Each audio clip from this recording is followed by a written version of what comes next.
Are you ready? 5, 4, 3, 2, 1. Broadcasting live from the Newsmax studios, this is the Steve Malzberg Show. Be a part of the action by calling 855-777-9660. That's 855-777-9660. Or email Steve at malzbergshow@newsmax.com. Here is Steve Malzberg. You know, they had to come in here. Someone had to get Scott out of here. Scott is our associate producer, I guess you could call him, and he's in charge today because Chad is on his way to the NAB down in Orlando, and so he's in here talking to me while the music's playing and telling me stories. Come on, Scott, take a walk. I mean, we had to get security almost to get Scott out of the studio. Welcome, one and all, to the Steve Malzberg Show. And you know, here's another thing about Scott. He's been telling me that he's like 28. What's the age he's been telling me? 28, 25, whatever, 26. But I know he's done a lot, but I never really gave it much thought because he looks young. He's got young kids. I'm figuring, all right, another person around here who's in their 20s. Turns out he's like almost 40. He's an old guy. So don't be fooled in there if he goes around parading around like he's some hipster, 28-year-old or something. He's over the hill, man. He's almost as old as me. And that's saying something. All right, take two. Welcome to the Steve Malzberg Show, Tuesday edition. We have so much to get to. In just a few minutes, we're going to talk to Bill Gertz. He is the senior editor at Washington Free Beacon and also national security writer at the Washington Times. How did the gunman get in? How did Aaron Alexis get in? How did he get guns? How did he get into the naval base? How did he get a top security, a secret security clearance when he has a history? What kind of history? I mean, where do I begin with his history? He has an obsession, apparently, with gun videos. What are they called? Let me get the proper terminology here. Violent video games. Okay. So that's not even number one. This is in no particular order. He's been treated for mental health issues. He had 8 incidences while he was in the Navy and got an honorable discharge. Has a secret clearance that allowed him on the base, despite his disturbing history. And he's had gun charges against him before. So who dropped the ball? Well, the left, of course, is, here we go again. Another mass shooting. Guns. Gotta stop. Gotta guns. We need common sense guns. It's the same instant replay. Same instant replay. Guns, guns, guns, guns, guns. Washington, D.C. has the toughest guns, some of the toughest gun laws in the nation. And this was a military base. But I understand that the good guys aren't allowed to carry guns at the Navy Yard. Now, why would that be? I don't know. Why did the USS Cole not have their guns aimed out at the sea to thwart the terrorist attack that came on a little dinky? Political correctness. So we'll talk about this with Bill Gertz. But I want to, yesterday we talked a lot about whether or not the president would go ahead and attend this Latin music party at the White House. PBS was going to film it. Gloria Estefan was going to be there and others. It was canceled. So when the president or somebody does the right thing, I'm going to give them credit. Remember, there was talk that it was still on and the president was going to go and maybe he would just make a statement. And I said he shouldn't show up there at all. The event shouldn't take place at a White House that just hung a flag at half-staff. Well, common sense actually prevailed last night at the Obama White House. I can't believe it. The statement: in light of today's tragic events at the Washington Navy Yard and out of respect for the victims and their families, Musica Latina will be postponed to a new date. This was an official schedule update emailed to the press. It's been postponed indefinitely. No new date has been picked. Now, of course, earlier in the day, First Lady Michelle Obama, well after 10 o'clock, almost 2 hours after the shooting, was talking to students, and she promised that the president was going to shake his groove thing, baby. That's right. He was going to shake his groove thing. As the bodies were being counted, she was talking about how he was going to shake his groove thing, but no groove thing was shook. Shaken? Shock? Last night, this event was canceled, and rightfully so. So I applaud the White House for what they did. I do. But the president, we were the first. See, the great thing about being on at this time is that it's the middle of the day here in the East, and when things happen, you're sometimes the first one. As it happens, I'm given the privilege of reacting. And then sitting back and tuning in overnight and late night and late afternoon and early morning the next day and seeing how everyone else reacts and hearing how everyone else reacts. Boy, were we on target. Was I on target? I said, how dare the president bash Republicans going ahead with his pre-planned event. I even took you back to what he did when the Fort Hood shooting occurred. I played you those sound bites. I said at least he started this pre-planned event on the economy with the announcement of the shooting. But I said to bash Republicans was wrong. Let's listen to cut number 33. Cut number 33 from yesterday. I cannot remember a time when one faction of one party promises economic chaos if it can't get 100% of what it wants. That's never happened before. But that's what's happening right now. Are some of these folks really so beholden to one extreme wing of their party that they're willing to tank the entire economy just because they can't get their way on this issue? Are they really willing to hurt people just to score political points? Are they really willing to hurt people? Hurt people? As the bodies were still being counted, as they were still looking for a shooter, they thought. As they didn't know what happened at the Navy Yard yet. He's on the stage there accusing Republicans of hurting people. The utter gall, the indignity of this man. But it's who he is. And I've said that once. I've said it a million times. Whether it's his appointments, his policies, his thoughts, his actions, it's who he is. Make no mistake about it. I've been saying that since day one with this man. Now, think I'm alone? MSNBC, Morning Joe. Listen to this from the panel 34. Hey, what was going on? You know what was going on at the time that the president delivered this partisan speech? Well, he delivers the speech, but Jay Carney's, and we love Jay. We love Jay. He's a great guy. But to insist in response yesterday to the question, why wasn't it postponed, say that never came into consideration, then there's something wrong with the management in that. By the way, there's something, Willie Geist, what was going on at the time the president was talking about Republicans liking to, quote, hurt people? Well, the building was obviously still locked down. They were looking for a shooter or shooters. They didn't know at the time. They were finding bodies. There were people hiding in lockers.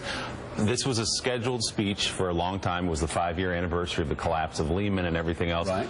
A critical issue, no question. Let's do this tomorrow. No question. Let's do it the day after. Yeah, do it tomorrow, do it and this was an example of how the mainstream liberal media bashed Obama today. But of course, I was in the forefront. I had to react as it happened, and I was right on target. You may think I'm Obama bashing. Well, then they're Obama bashing, okay? Then what he referred to Jay Carney. Listen to this miserable, miserable exchange. Here's Ed Henry. Okay, Ed Henry asking Jay Carney if it was appropriate for the president. This was yesterday. To bash Republicans. Cut number 25. 25. The quick things. You mentioned at the top about the shooting, and the president offered his thoughts and prayers, and he pushed back his statement to allow the D.C. mayor and the police chief talk about what they said was an active manhunt. There may be other shooters. They were not sure. They didn't have all the facts, etc. Why then did the president go ahead with what became a series of attacks on Republicans about the health care law, about the debt ceiling fight, etc.?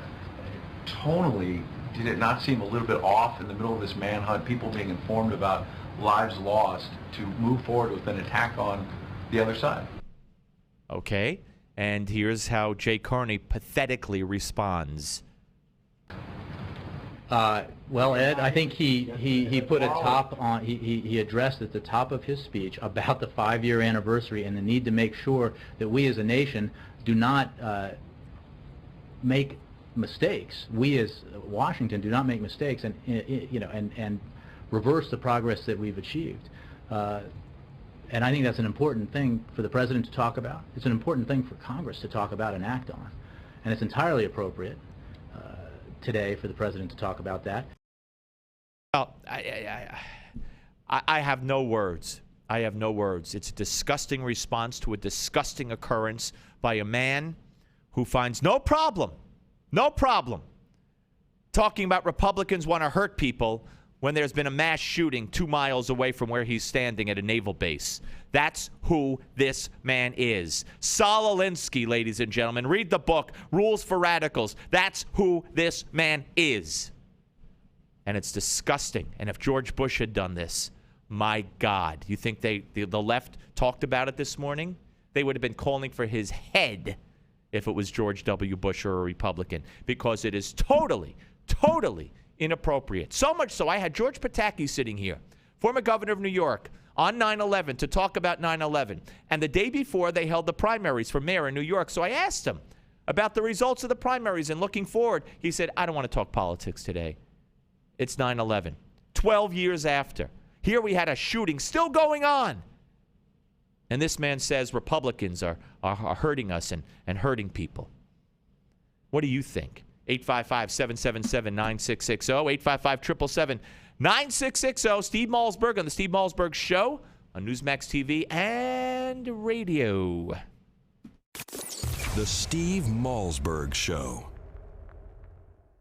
Tired of calls, levies, and liens from the IRS or hiring others who don't get the job done? Call Wiehl & Associates and you'll never talk to the IRS again. The IRS has a program to eliminate tax debt, and Wiehl & Associates professionals are trained to maximize its benefits for you. You always speak with a live person with real support and real knowledge. We've helped thousands of taxpayers like you settle their tax debt with the IRS for a fraction of what they owe. We solve tax problems. Call Wiehl & Associates now. 800-574-6029. We have the professionals who know how to solve tax problems. If you owe money to the IRS, your tax problems are not going away by themselves, and the passage of time will only make matters worse. Act now, before it's too late. Call Wiehl & Associates right now to speak to a professional tax relief agent. Call 800-574-6029. That's 800-574-6029. Again, 800-574-6029.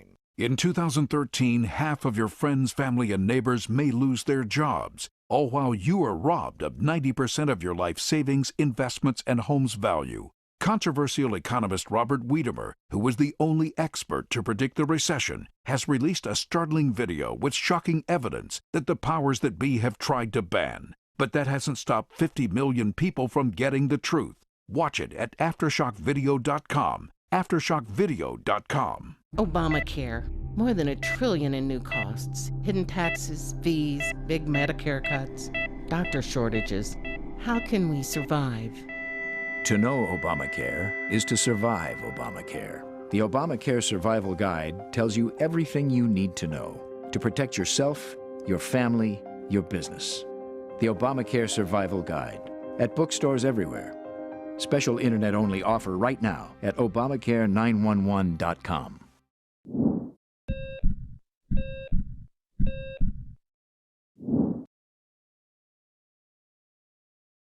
Heart disease is the biggest killer disease in America, and this doesn't surprise me. We are addicted to starches, sugars, fatty meats, and salt. People who live in countries with little heart disease eat very differently. One way some people stay heart healthy is by following what is known as the caveman or Stonehenge diet, so named because of its similarity to the way our prehistoric ancestors ate. People who follow this type of diet live off local fruits and root vegetables and get their protein mostly from fish and wild game they shoot themselves. Now, since most of us don't hunt or fish for all our protein, here are some simple tips on how you can start to eat like a caveman, modern day style. First, fill up on fruits and vegetables. Eat them first and you'll be less hungry. Feast on fish, which is rich in nutrients but not in calories. Choose fatty fish like mackerel, herring, sardines, and salmon, which are rich in heart-healthy omega-3 fatty acids. Get out and go for a walk. Remember, our ancestors were hunters and gatherers, so they didn't spend their time sitting in front of a TV or computer all day. If you live more like a caveman, or a cave woman, your heart will love you for it. I'm Dr. Chauncey Crandall, and thank you for watching this Heart Health Minute.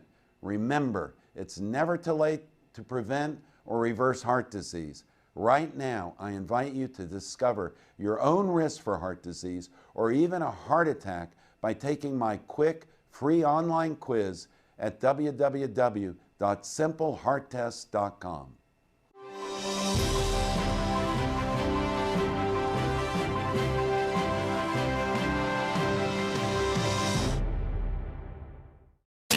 Where can you find the Steve Malzberg Show? Everywhere. From your smartphone to satellite radio to Newsmax Live TV to Roku, we have you covered. Here is Steve Malzberg. All right, ladies and gentlemen, I welcome you back to the Steve Malzberg Show. By the way, at the bottom of the hour, Richard Wolffe will join us live in studio, executive editor at MSNBC.com. He has written a new book called The Message. It's about the reselling of President Obama, and very great timing indeed. So we'll talk to him. But right now we're joined by our friend Bill Gertz, senior editor at the Washington Free Beacon. Hello, sir. How are you? Hi, Steve. Good to be on the program. Well, I'm sorry it's under these circumstances, but I got to ask you. You know, I don't know a better national security writer or expert than you. How did Aaron Alexis get his top secret security clearance based on the history that we now know he had accumulated? Well, it's clear that the security clearance review process is broken. We've known that it's been broken. They have a backlog of millions of reviews and background reviews and re-reviews. And in this case, it's obvious there was a security breakdown because he had a number of incidents in 2004 and 2010. He was arrested for shooting a firearm illegally, once through somebody's tires and another time through the roof of his apartment. This is, the FBI, they call that a clue. Yeah. And yet it was clear that they did not recognize that this was a person with serious problems who now has committed this mass murder and massacre at the Navy Yard. And of course, from what I read at least, these security measures that are in place here are also comparable to measures that are in place at the service's East Coast headquarters in Norfolk, Virginia, West Coast base in San Diego, the Marine Corps headquarters in Quantico. So they got a lot of catching up to do, and real quick. Well, here's the thing. We've had a number of security failures. I mean, the most visible one was Snowden, Nidal Hassan shooting up Fort Hood. Yeah. We've had security failures related to Bradley Manning and now Edward Snowden. Right. And now we've got another security failure as it relates to Aaron Alexis. The question is, why isn't action being taken to fix the problems? And it goes back to this whole issue in my book, The Failure Factory, which is that there's no accountability and no oversight. People need to be held accountable for these failures, and the people in charge of oversight have to take remedial steps to fix these problems. Yeah, no, absolutely. So why do you believe they're not being taken, these steps? It's broken. The government is completely broken. There is no accountability and there is no oversight. Take the separation of powers. Congress's job is they separated Congress from the administration because they wanted to balance the power. It's Congress's job to make sure that the administration is doing things. But what has happened over the recent years is that the Congress has become subordinate to the administration, and you have a situation where in many cases, if not all cases, the Congress is actually facilitating a lot of these poor procedures and policies on the part of the administration. Let me ask you a question. I'm sorry. Go ahead. Yeah. No. So I'm saying that the blame is equal to both the administration, which is again feels they can do whatever they want, and the Congress who lets them. Yeah. Yeah. Let me ask you real quick. We are told that no military personnel were hit. So it calls into question whether or not this was random or the victims were targeted, in a sense that they were mostly in the same classification that he was, which was a freelance personnel. He was an IT, I believe, security analyst. There were several of those hit. What is the speculation as to whether or not that this was, he purposely avoided hitting military personnel? It's just hard to tell. I mean, we don't have the full details yet. The other thing was about the firearms. Did he have just a shotgun? Did he use the shotgun to shoot other armed people and then take their guns? I heard one report that that's what happened. So you have a situation. We don't know all the facts yet, so it's hard to say. Okay. And also notice that a number of the people who were shot seemed to be older people, 40 Yes. to 60, up to 70 years of age. Yeah. One more. You talked about taking other people's guns. What's the policy on that base about carrying weapons? Oh, you can't carry any weapon on a civilian agency like that. Only the security people, the people in charge of security, are allowed to be armed. Well, why is that? Well, they believe that that's the most safest workplace environment. I would argue that concealed carry. This is an argument for concealed carry permits to allow people. Even if a small percentage of the population is allowed to carry firearms, I think you could mitigate some of these random, psychotic killers that are out there. And how long has this policy been in effect on the military facility like this? Is this new, or is this been? I don't know the answer to that, but I'm sure it's been there for a long time. But like I say, this is a security problem, and it needs to be addressed. And I don't. Well, Bill, I appreciate you filling us in, and again, sure. you're the man I go to on these issues, and I thank you for your time. Bill Gertz, senior editor at the Washington Free Beacon. Appreciate it. We'll speak to you soon, sir. Thank you very much. Take care here on the Steve Malzberg Show. We're coming back with Richard Wolffe. We'll talk about his new book and the message and the reselling of Barack Obama. Steve Malzberg Show, Newsmax TV and radio. The Steve Malzberg Show. Do you have a motorized wheelchair or scooter that needs repairs and you don't know where to turn? Then call the experts at Precision Repair Network. They are the specialists in repairing all makes and models of motorized wheelchairs and scooters. You can call 24/7 and they will come to you anywhere in the United States. They'll give you a loaner to use until they return yours in perfect condition. And your repairs may be covered by your Medicare or your private insurance, so there is little or no out-of-pocket cost to you. If your wheelchair or scooter needs repairs, call this special hotline now and learn how you can get door-to-door service on your repairs at little or no cost to you. Precision Repair Network. They'll get you moving again. Operators are ready to take your call right now. 800-978-4813. 800-978-4813. 800-978-4813. That's 800-978-4813. If you or someone you love is struggling with addiction to alcohol or drugs, then you must listen to this message, because there is hope. No matter what addiction you or your loved one is coping with, you are just one phone call away from real help. Recovery Hotline makes the healing process simple and affordable by matching people to fully certified and experienced inpatient facilities that are right for their personal situations. Call 800-668-1286 now. Don't wait another day. Money does not have to be an issue. Most insurance is accepted. Just call 800-668-1286 today. Recovery Hotline's mission is to help you or someone you love begin the healing process and get back a healthy and sober life. And we can even help with family interventions and travel arrangements. One phone call is all it takes to get back the life you or your loved one deserves. The call is free. The help is real. Call 800-668-1286. That's 800-668-1286. 800-668-1286. Again, 800-668-1286. Do you owe the IRS? Do you have unfiled tax returns? Have you received a wage garnishment or bank levy? Maybe a lien has been filed against you.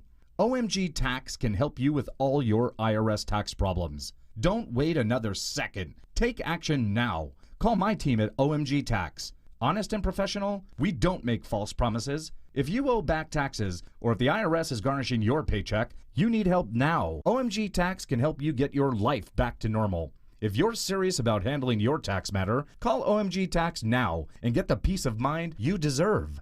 Don't let the IRS take your next paycheck. Stop waiting and call our team at OMG Tax. OMG Tax has a straightforward, no-nonsense approach and has helped many Americans resolve their IRS nightmare. Call OMG Tax now. Call 1-800-255-6485. That's 1-800-255-6485. 800-255-6485. This is the worst weather we've seen in quite some time, folks, and I don't see any end in sight. People have been calling in from across the state complaining their basements are flooding. One guy said he now has an indoor swimming pool in his basement. I told him he needs the waterproofing innovations from Basement Systems. If you want a dry basement or crawl space that will weather any kind of storm, you need the patented solutions from Basement Systems. You've seen them on home makeover shows throughout the country. With a lifetime warranty, every solution is custom designed for your basement. You can finally have that room you've always wanted with our total basement finishing system. Call now for a free estimate, and you'll never have to worry about storms like these again. Call now for your free basement inspection at 800-516-9794, 800-516-9794. Learn how to waterproof your basement now. Call this number, 800-516-9794, 800-516-9794.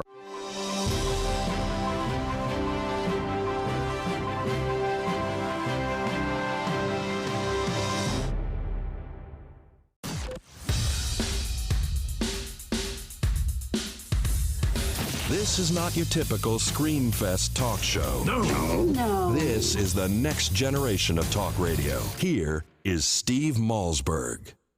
I cannot remember a time when one faction of one party promises economic chaos if it can't get 100% of what it wants. That's never happened before. But that's what's happening right now. Are some of these folks really so beholden to one extreme wing of their party that they're willing to tank the entire economy just because they can't get their way on this issue? Are they really willing to hurt people just to score political points? All right, ladies and gentlemen, soundbite we played previously. Welcome back to the Steve Malzberg Show. And as promised, we are joined right now by Richard Wolffe.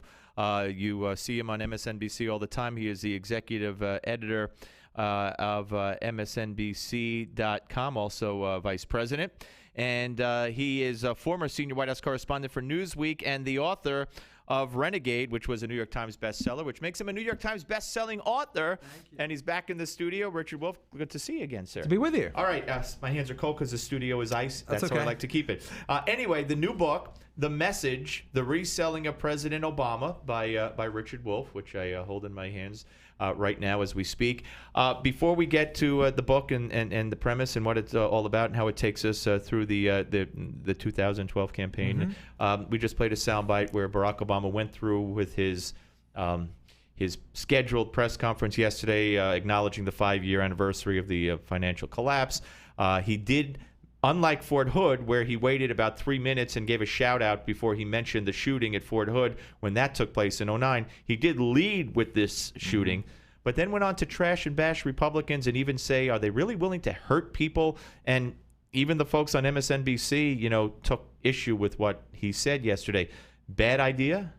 Yeah, I think presidents at this time, at a time of one of these horrific massacres, have to strike a different tone. They have to speak for the nation, and there is a time for the politics to kick in. I mean, Congress hasn't done anything to react to any of these things, whether you think it's about mental health, whether you think it's about gun reform, whatever you think. Video games. Whatever. Or video games, whatever the reaction is, there has been nothing. And but that wasn't the moment for it. It wasn't the moment for it when you're talking about the economy. It wasn't the moment for it on the day when you're still dealing with the aftermath of that kind of thing. So yeah, I think it was jarring. I don't think the tone was right. And of course, earlier in the day, Michelle Obama at about 10 a.m., 10:30, while this was all unfolding, told students that tonight in an event that I praised the White House for canceling it, because as of I went off the air last night, it still hadn't been canceled, the Latino music event. She said that the president was going to shake his groove thing. I mean, are they getting bad advice, or are they out of touch, or how could they say something like that? Well, I don't know enough about where the First Lady's timing is on everything, but, you know, you do have to stand up and pay attention when these terrible massacres happen, and they are happening with increasing frequency. Is it bad advice?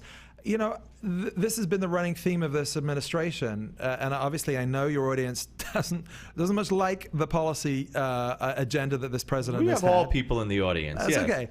But even for the supporters of this president, one of the perplexing things is how someone who can give such a great speech can stumble so often about the message, whether it's about healthcare, whether it's about withdrawing from Iraq, or in this case, Syria, even the Recovery Act. You know, most of these members of Congress said, we don't think this is a good idea, or it's going to blow out the deficit, but they were very happy to get the funds in their districts and their states. So they liked the money being local spent. part of it, yeah. And they liked the fact that it was going into people's jobs.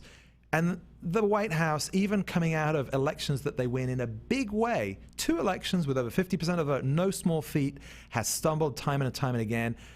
I try to get at some of that with this book. Is it bad advice? Is it him? Is it a combination? Whatever it is, it keeps happening. Well, yeah, it does keep happening, and it's very interesting, and all this is addressed in the book. But let me also, you know, he comes out and he says, and the media seems to back him up on this, that he won the election. Romney lost the election. I think he mentioned that yesterday as well when it comes to Obamacare.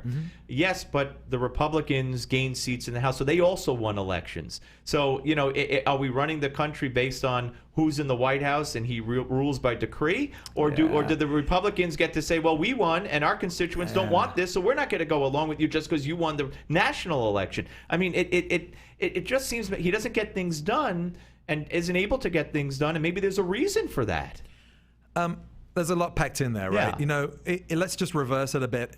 Democrats won Congress in 2006. President Bush had just won re-election in a big way, much bigger than he won in 2000. Right. When you talk about a national mandate, the presidency clearly trumps these state-by-state, district-by-district votes.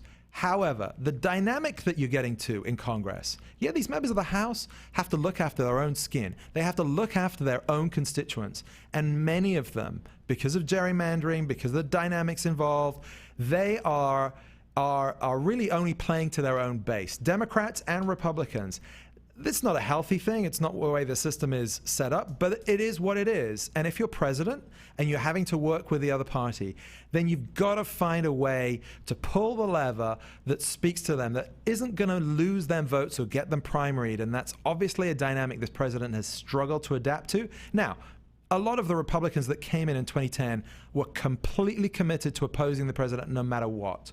That's a very difficult dynamic for any president. I think President Bush had something similar in 2006.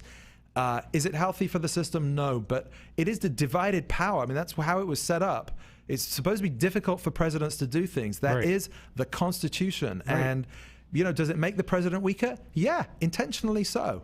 Well, okay, let's talk about the book, The Message, the reselling of President Obama.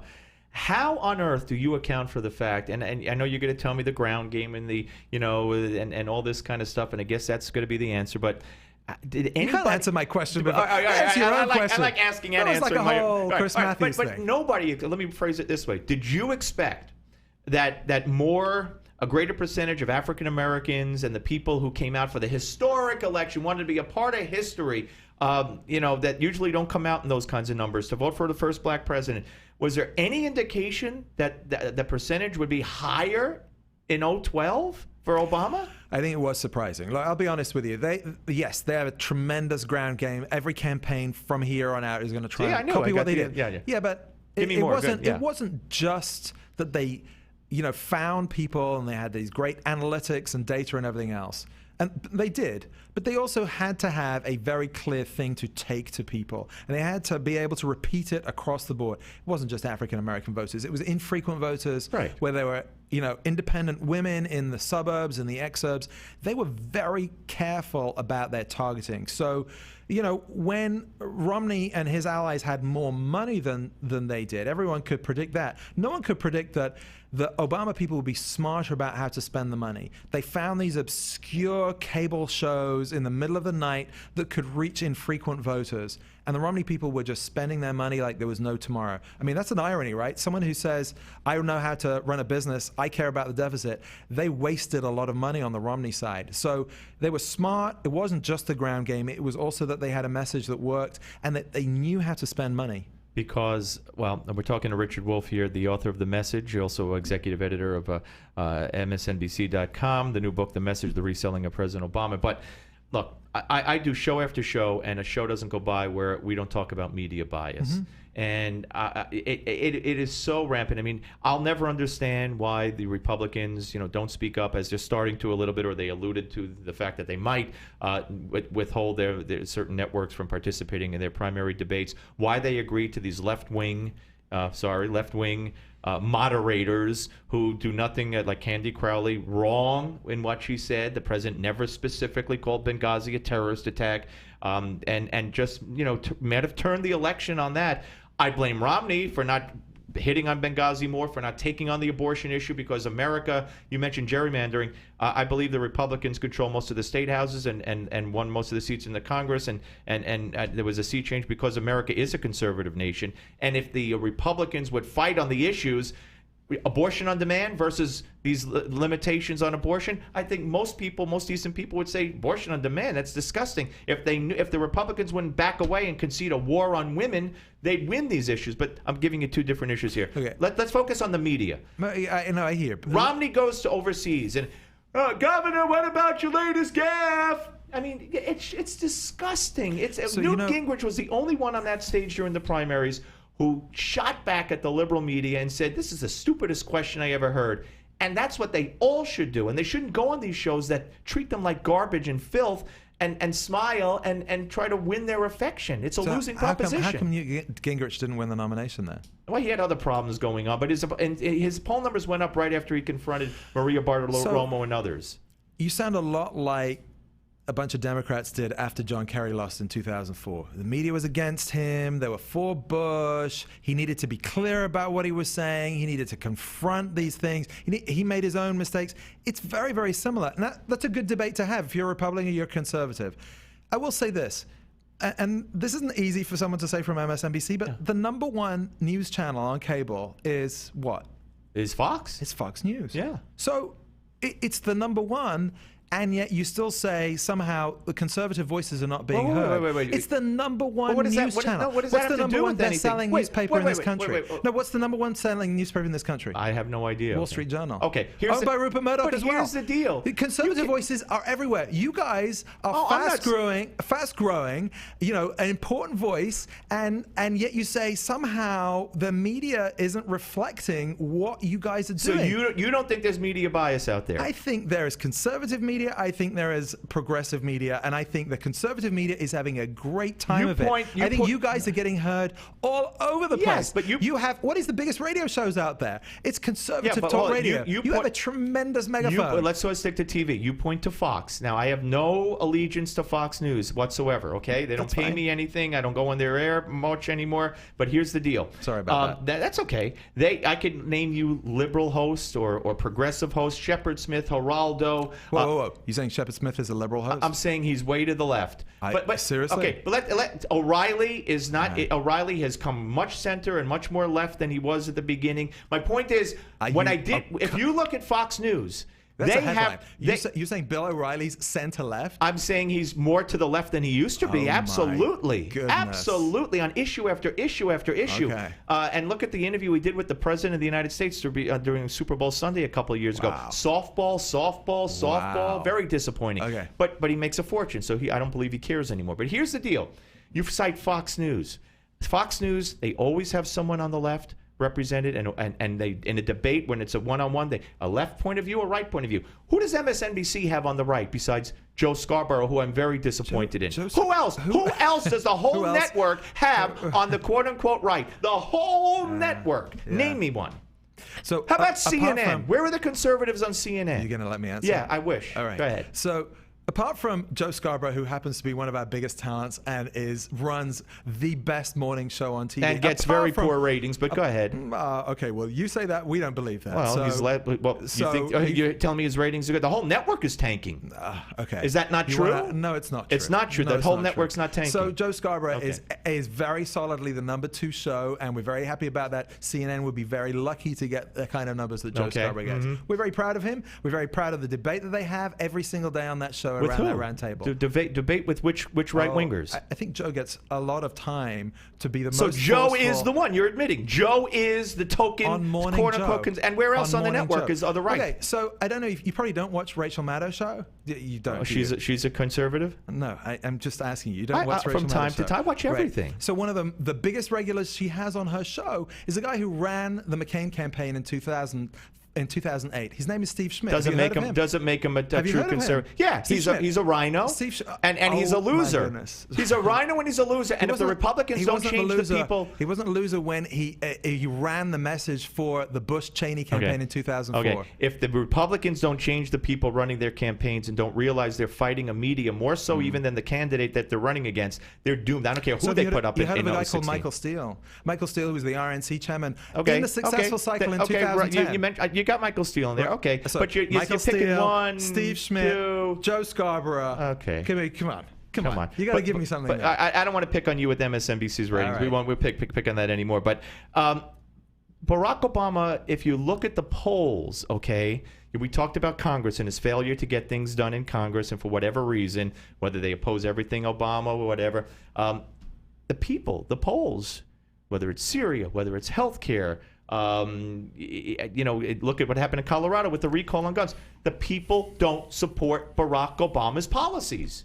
They don't. He won the election, but on issue after issue, they don't support his policies. Why do you think he won with 51%? I don't. You tell me. That's what I'm got. You wrote the book. You tell me. So I actually disagree with you because I think they support his policies more than they support him. Whenever they poll and they put Obama next to the policy, it goes down, right? So on individual parts of healthcare, no pre-existing conditions, extending healthcare to people in their family if they're up to 25. Right. All of these things are really popular. Yeah. And You when could they fit put them the on name, you could fit them right here. Here would be the popular parts of Obamacare. Yeah. Every poll shows people don't like the intrusiveness and the confusion, and rates are going up, and the people are except losing in their California jobs. where they're going down. They're not going down. That's a fallacy doesn't as work. well. Those no, numbers aren't no, right. it doesn't. Okay. McDonald's just went. Fast food industry just went to Washington begging to be excused because they can't afford it. This is a disaster. My point is, people Except don't. in California where the rates are going down. People, well, then we should all move to California. People don't like Obama's policy. So how did he win? Why did he win? Right. So obviously elections are a choice, and Mitt Romney was a much, much worse candidate who ran a disastrous campaign. That's one thing, right? You got to replace something with something else, and Mitt Romney just wasn't credible to most people. So that's a fundamental problem Republicans have. You can complain, but what are you going to replace things with? I just remind you about healthcare. Yeah. Obamacare was based on the Republican response to Hillary Care. Okay. You realize Obamacare did not You get do a realize Republican that. vote. Do you realize that? Not one Republican Well, vote, except for the Supreme and Court. almost didn't pass with the majority in the House of Democrats and in the Senate of Democrats. But it did pass. Yes, without a Republican vote. Right. The biggest takeover of our economy in any single bill ever, and it was a partisan boondoggle. Which even I mean, you think it should not be delayed? You think it should be implemented as planned? Seeing the disaster, seeing more and more people on the left, the unions all complaining, saying don't do it. You think the unions have a point? You know why the unions? Some of the unions are opposing it, right? Well, what do you mean? Give me the. Well, I find it fascinating that you take the union criticism of a policy seriously. But in many cases, unions have opposed parts of Obamacare from the start because what they've been doing, instead of negotiating higher pay increases for people, they've negotiated ever higher health care packages for people. So in some cases, government workers are actually getting as much in their health care package as they do in their annual salary. That's not a good thing for anyone who cares about the deficit. That's not a good thing for how you run employment in general. That's what unions don't like. So don't try and say that's a position you agree with. I'm not saying I agree with it. I'm saying for various reasons, people from the left and people from the right are calling this a disaster. We're out of time. Folks, The Message, The Reselling of President Obama by Richard Wolffe. Read the book. Watch him on MSNBC. I'm glad you came up. It was fun. Thank you. Thank you very much. All right, folks, we're coming back. Steve Malzberg Show, Newsmax TV, and radio. Don't go away. The Steve Malzberg Show. 150 million people suffer from headaches. All you want is for the pounding in your head to stop. Migralex stops the pounding. Migralex was developed by a neurologist and founder of the New York Headache Center. I'm neurologist Dr. Alex Malzberg. After studying and researching the human brain for 25 years, I've developed Migralex, which eliminates pounding headaches. It works for my patients, and I'm so convinced it will work for you. I don't just guarantee it, I put my name on it. Dr. Malzberg's Migralex gets rid of headaches fast without harsh caffeine, sodium, or preservatives. Migralex works unbelievably fast, and it's gentle on my stomach. Find out how to get your free bottle of Migralex. Call 800-532-2967. Plus, if you're one of the first 100 callers, you'll also receive the Migralex Quick Tips to Headache Relief absolutely free. That's 800-532-2967. Or go to migralexrelief.com. MIGRALEX relief.com. Or call 800-532-2967. Hi, this is Dick Morris. Obamacare is taking full effect this year, with over 15,000 pages of regulations. You need to know how this law affects you. That's why you should get your copy of Obamacare's Survival Guide. It's easy to read and the best guide to the new law. Even if you're currently insured or a senior on Medicare or a business owner, a medical professional, or really any citizen, you need the Obamacare Survival Guide. In it, you'll find about hidden taxes, fees, and fines, including a 40% tax on some health plans.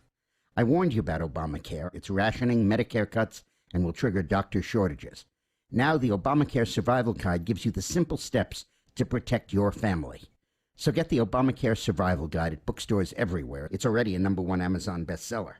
Or get our special $4.95 offer and save $15 today by going to Obamacare911.com. Obamacare911.com.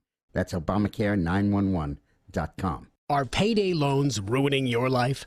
If you have 2 or more payday loan cash advances, listen closely. You may be eligible for a program that payday loan companies don't want you to know about. This program will get payday loan companies out of your bank account and put an end to the payday loan nightmare. Call for free information and find out if Payday Loan Support Center is right for you. Payday loan companies usually trap you into paying rates as high as 700%. We understand payday lenders' tactics. Don't let them take advantage of you anymore. All you need is 2 or more payday loans to qualify. We can help even if you're behind in collections or have bad credit. Internet payday loans qualify for this program as well. So call 800-250-5084. That's 800-250-5084. The call is free and the consultation is free. Don't miss out. Call for your free information on payday loan relief. 800-250-5084. That's 800-250-5084. Again, 800-250-5084.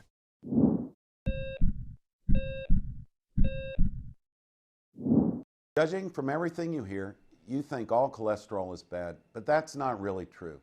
You need a certain amount of cholesterol to maintain good health. The problem is that too much cholesterol in your blood contributes to a plaque, a fatty substance that narrows the coronary arteries that feed blood flow to your heart. Picture your coronary arteries as a 4-lane highway. If one lane becomes blocked, traffic still flows well. 2 lanes, no major problem. But if a 3rd lane becomes blocked, that spells trouble. It's the same way with your coronary arteries. And when plaque slows their blood flow to your heart, this can even cause a heart attack. The good news is that when it comes to cholesterol, lifestyle changes can pay off big time. Even a small reduction in plaque can be like opening up another highway lane. Suddenly, blood flow that was stalled can go forward again. Changing your lifestyle does not have to be hard. And in fact, here are 3 ways to help you start lowering your cholesterol. Snack on nuts. Nuts are probably one of the easiest and tastiest ways to lower cholesterol. Walnuts and almonds are among the best. Bulk up your diet with fiber. Choose whole fruits instead of a fruit juice, brown rice instead of white. And if you're eating a baked potato, be sure to leave the skin on. Choose fish. Fish contains cholesterol-fighting omega-3 fatty acids. I'm Dr. Chauncey Crandall, and thanks for watching this Heart Health Minute. Remember, it's never too late to prevent or reverse heart disease. Right now, I invite you to discover your own risk for heart disease or even a heart attack by taking my quick, free online quiz at www.simplehearttest.com.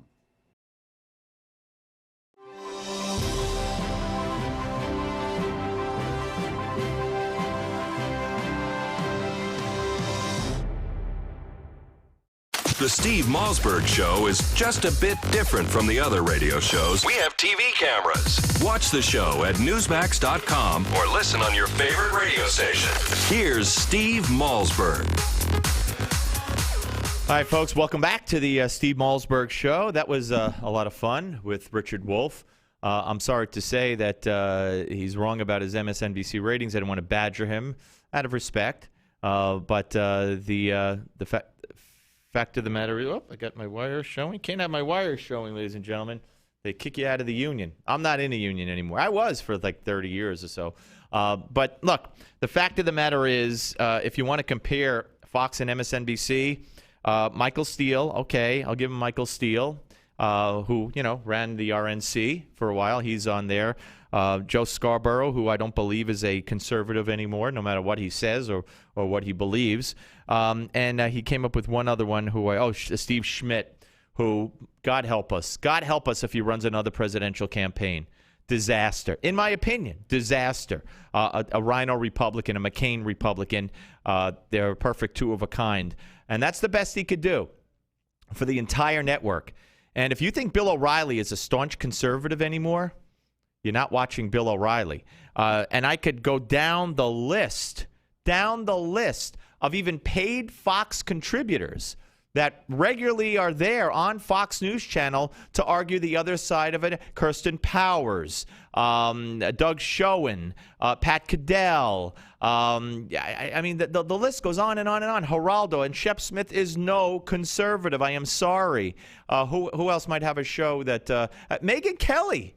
If you listen to some of the things Megyn Kelly says, you'd be shocked. But anyway, that's neither here nor there. When we come back, we're going to talk about the phoniness of global warming and the ice melting and all that stuff with someone who believes the other way. All straight ahead on the Steve Malzberg Show. You're not going to want to miss it, I promise you, right here on Newsmax TV and Newsmax Radio. Don't go away. The Steve Malzberg Show. Are you at least 62 years old like me? Could you use an extra $50,000, $100,000 or more to live a better life? Then please consider the benefits a reverse mortgage can provide to you. With a reverse mortgage, you can have your mortgage payments stopped altogether and get equity out of your home to live on. And you can use the money to help you live a better life. How nice would that be, not to have a mortgage payment? Qualifying for a reverse mortgage is simple, since there are no income, asset, employment, or credit requirements. However, you must be 62 years or older, own your home outright, or have a very low balance on the mortgage, and be prepared to live in it throughout the rest of the loan. Call now for more information. 800-831-1560. 800-831-1560. 800-831-1560. That's 800-831-1560. Attention seniors and baby boomers. A new website has been created just for you. SocialSecurity311.com. At SocialSecurity311.com, we reveal a weird trick that could help you add $152,000 to your Social Security payouts. For example, did you know how you file for Social Security can dramatically change the amount of money you collect? One simple step could add up to $1,000 to your monthly payouts. And other loopholes we found reveal 33 ways for big savings savings on your health care. At SocialSecurity311.com, you will also discover how you could save up to 50% on your groceries, along with 49 other ways to save as much as $50,000 starting today. Newsmax says this website is a critical resource for anyone over the age of 50. So go to SocialSecurity311.com now to find out how you could add extra money to your Social Security checks. That's SocialSecurity311.com. SocialSecurity311.com.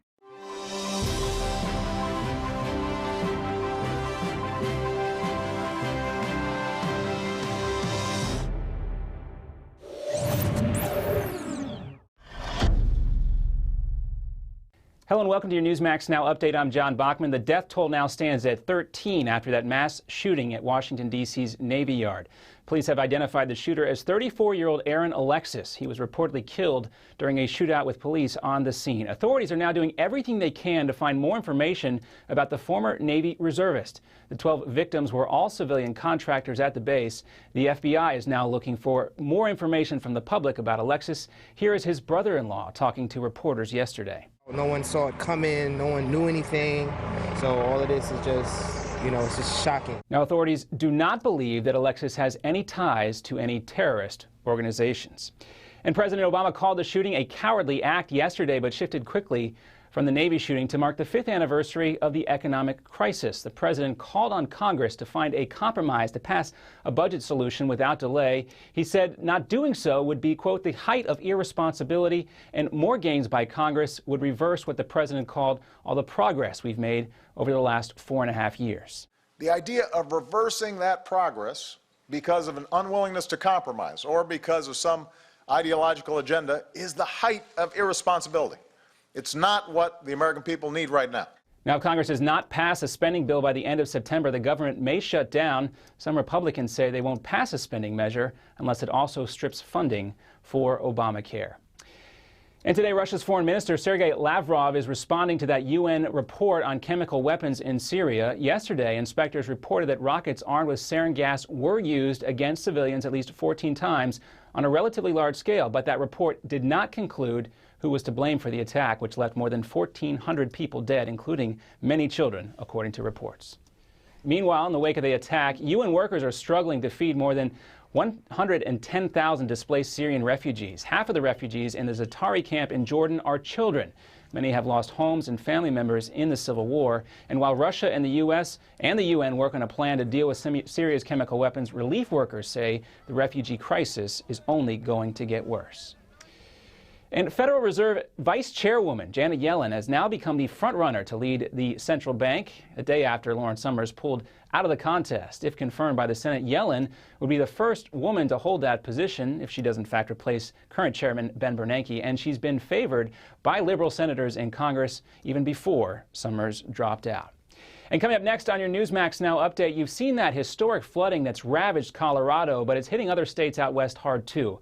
See how floodwaters turned one New Mexico city into a ghost town. Plus, a Newsmax exclusive with Donald Trump. He responds to the president's comments on the economy 5 years after the beginning of the Great Recession. The debt bomb is ticking. U.S. Treasury says our national debt will hit $28 trillion by 2018. Every second you keep your savings in paper investments, the national debt destroys your savings and your retirement. But just as the national debt has more than tripled in the last decade, so has gold. Gold rises with debt more than any other asset on Earth. So as the national debt doubles in the next 5 years, where do you think your savings and IRA need to be? Gold. Call now to get your free book. Rescue your savings from the national debt disaster. Call 1-800-226-8106. Free book and free gold IRA guide. 1-800-226-8106. Stop the government from stealing your savings through reckless spending. Get your free book. Rescue your savings from the national debt disaster. 1-800-226-8106. 1-800-226-8106. 1-800-226-8106. In 2013, half of your friends, family, and neighbors may lose their jobs, all while you are robbed of 90% of your life savings, investments, and home's value. Controversial economist Robert Wiedemer, who was the only expert to predict the recession, has released a startling video with shocking evidence that the powers that be have tried to ban. But that hasn't stopped 50 million people from getting the truth. Watch it at Aftershock911.com. Aftershock911.com. What is LigNet? LigNet is knowledge. LigNet is power. LigNet is global. Top-level officials, U.S. intelligence officers, national security advisors, foreign operatives, all reporting directly to you. What is LigNet? LigNet is confidential. LigNet is sensitive. LigNet is security. What is LigNet? They're the ones taking the world's pulse. If you're not in the know, you're not on lignet.com. You've been briefed.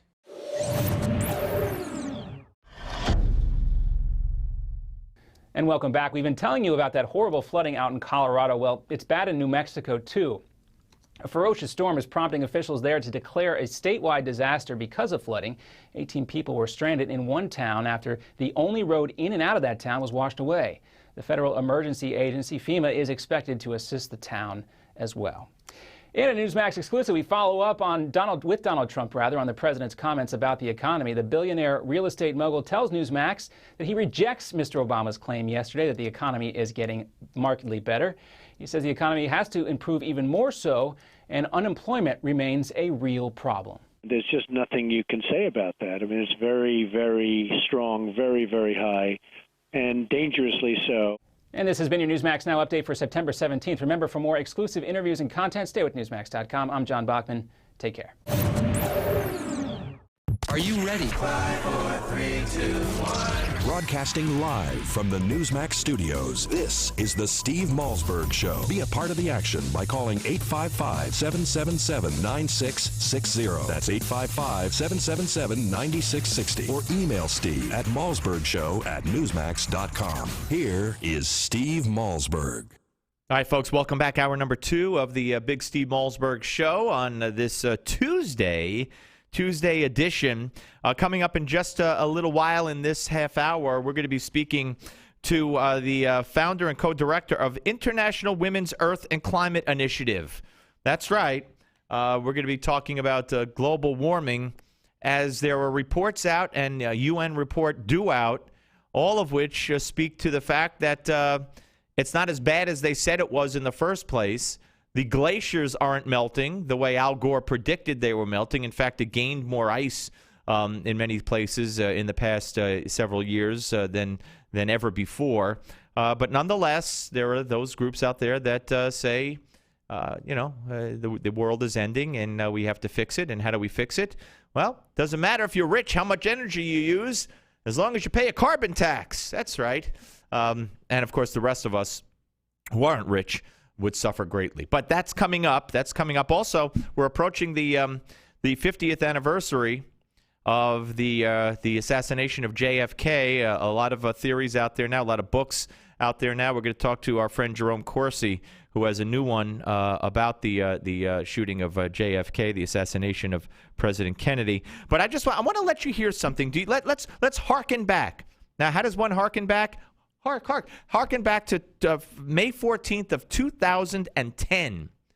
And the then Speaker of the House, Nancy Pelosi, the same woman who said you have to pass the health care bill to find out what's in it, had this to say about the benefits of this Obamacare bill. Here's cut number 14. We see it as an entrepreneurial bill. A bill that says to someone, if you want to be creative and be a musician or whatever, you can leave your work, focus on your talent, your skill, your passion, your aspirations, because you will have health care. You don't have to be job locked. You don't have to, by the way, that's courtesy of cnsnews.com, our friends at cnsnews.com. Ladies and gentlemen, these were the imagined benefits of Nancy Pelosi of Obamacare back in 2010. That was the economy we used to have. This is a great piece in the Weekly Standard by Ben Schachter. As Obamacare begins to kick in, artists, photographers, writers, and other members of creative arts, or the creative class, who have access to health insurance programs through numerous professional organizations will lose that coverage. Are you listening, Nancy Pelosi? Up until now, professional organizations have worked with insurance providers to craft reduced rate plans for their members. But thanks to the fine print in Obamacare, on January 1st, 2014, which is like 3 months away, many of these plans will fail to pass legal muster. The College Art Association website posted a notice this month which says the New York Life Insurance Company recently informed CAA that it will no longer offer catastrophic health care coverage previously available to CAA members. Why? Because it's no longer an option for associations whose members reside in different states to provide such coverage. These members will have to seek help from their home states, newly formed Obama exchanges, and it goes on and on and on. It is a disaster. So one of the specific selling points that Nancy Pelosi yacked about ignorantly doesn't even apply. She's wrong, as she was on so many other things regarding that. By the way, Warren Buffett did an interview with Money Morning, according to our friend Noel Shepard at Newsbusters. By the way, you notice how I give credit? You know how many radio phonies don't give credit?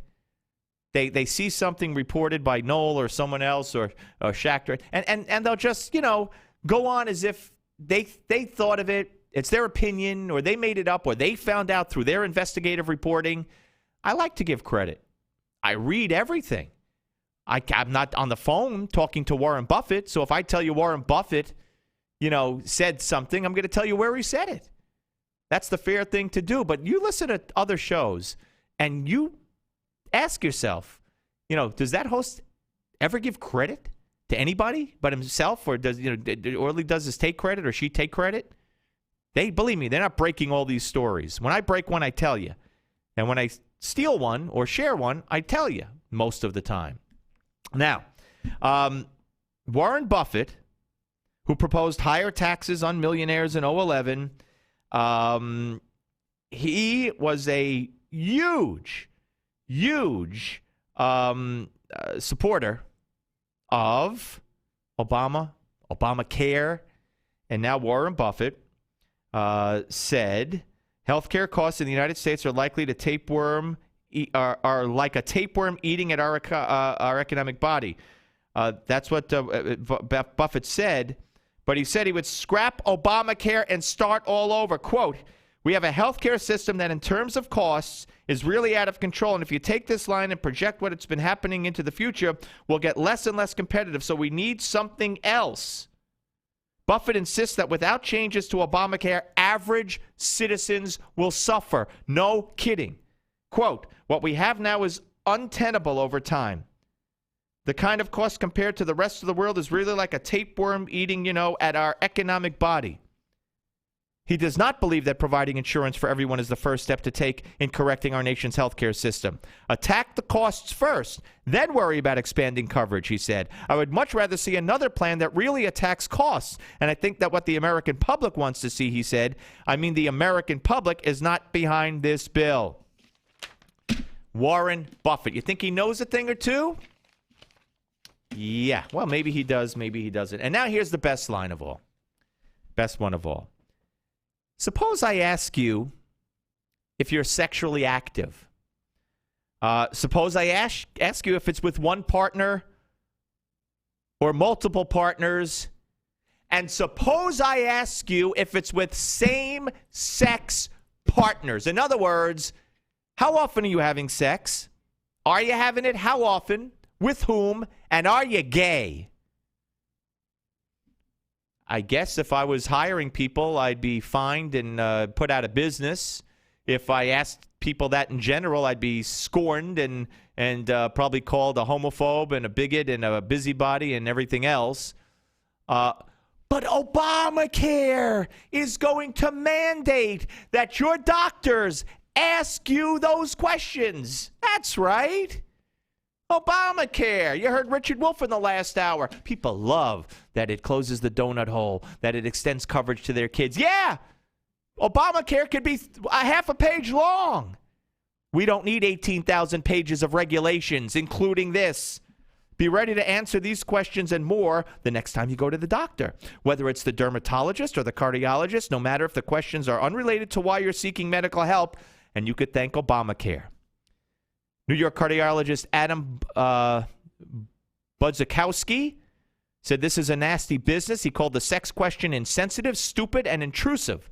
He couldn't think of an occasion where a cardiologist would need such information, but he knows he'll be pushed to ask for it.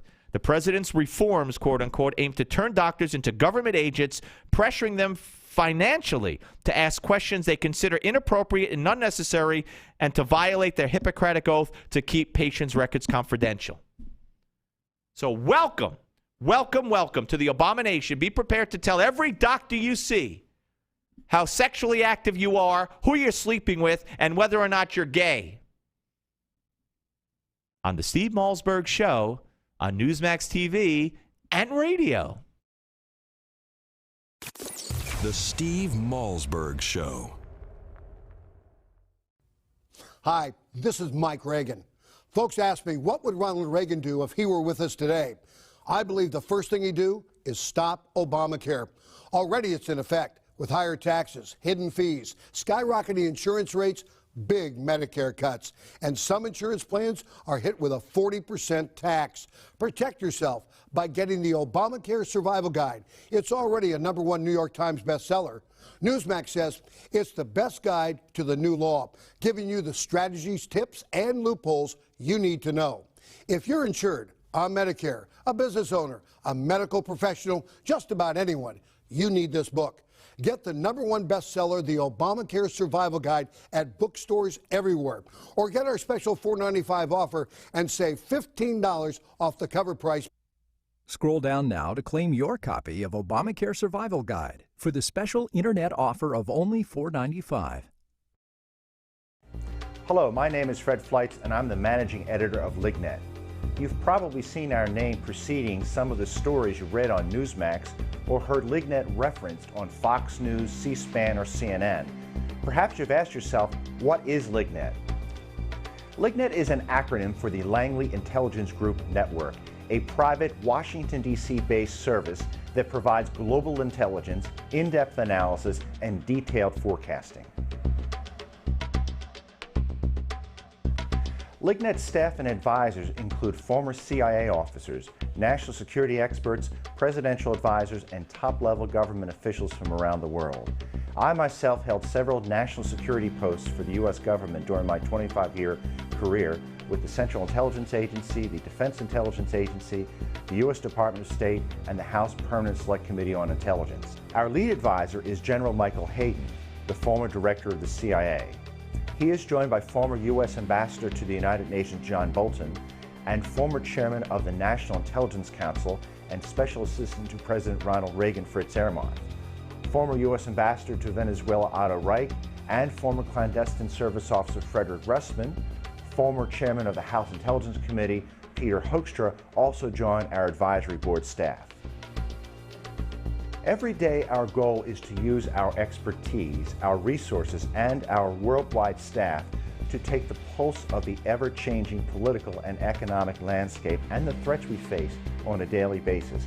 Whether you are following global events for your portfolio or business, or just interested in the world around you, LigNet provides what you need to know to keep up with global events. There are many. Every day, LigNet members receive the Morning Brief, a daily email that provides summaries and links to our daily analysis to keep you up to date on LigNet's assessments. LigNet members receive unrestricted access to LigNet's secure database of global analysis. All of our special reports, previous analyses, and exclusive video interviews with intelligence insiders are available to members 24 hours a day. But you also get top-notch analysis that resembles the President's Daily Brief, the classified intelligence assessment delivered to the President of the United States every morning. LigNet also sends breaking news emails to our membership list, If there is a development of global proportions or a terror alert, our subscribers are always the first to know. I hope you now have a better understanding of what LigNet is, but more importantly, recognize how truly invaluable LigNet can be. As the old saying goes, knowledge is power. Join LigNet for $1. Go to lignet.com.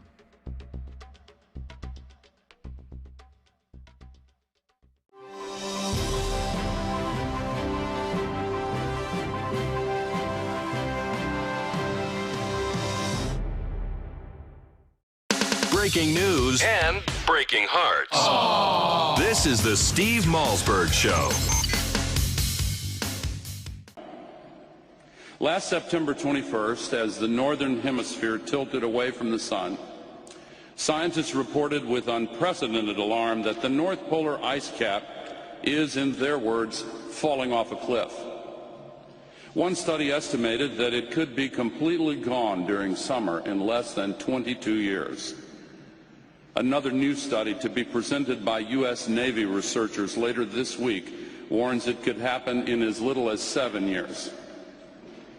7 years from now. All right, ladies and gentlemen, welcome back to the Steve Malzberg Show. That was Al Gore in 2007.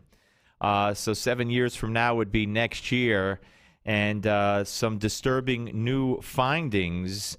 Satellite photos of the Arctic taken by NASA in August of 2012 and August of this year show a 60% increase in the polar ice sheet, more than half the size of Europe, despite the predictions cited by the global warming god, Al Gore. Joining us now is Osprey Orielle Lake, founder and co-director of International Women's Earth and Climate Initiative. Hello, Osprey. How are you? Good. How are you doing today? Fine, thank you. All right, tell us, well, what is your organization all about? What we're doing, the International Women's Earth and Climate Caucus, what we're doing is we're bringing women from all over the world together to talk about what we can do about climate change and sustainability solutions, because we take climate change very, very seriously, especially because we work a lot with women in developing countries where we're seeing huge droughts and huge floods going on, and it's really impacting frontline communities, and we think it's really important to do something about it. Okay, well, you're assuming, therefore, that this is man-made and that man could do something about droughts and floods and hurricanes and everything like that. But, for instance, I just cited some statistics as far as the polar ice cap, where there's been according to NASA, there's been a 60% increase, notwithstanding what you just heard Al Gore say, and I'm sure you're well aware that in a couple of days there's going to be another release of the Intergovernmental Panel on Climate Change, the IPCC, their fifth assessment report, and great piece in the Wall Street Journal by a gentleman named Matt Ridley, the British House of Lords, who got a sneak peek at that report. And the big news is that for the first time since these reports started coming out in 1990, the new one dials back the alarm. It says that temperature rise that we could expect as a result of man-made emissions of carbon dioxide is lower than the IPCC thought back in 2007. So how do you reconcile all these I don't know if it's bad news for you. It sounds like good news to me. How do you reconcile that? Well, listen, anytime the trajectory of the temperature of our planet is heading in the right direction is a good thing. But here's the thing, 97% of climate experts agree that humans are causing global warming. That's absolutely untrue. That is absolutely. I'd like to ask you, where do you get 97% from?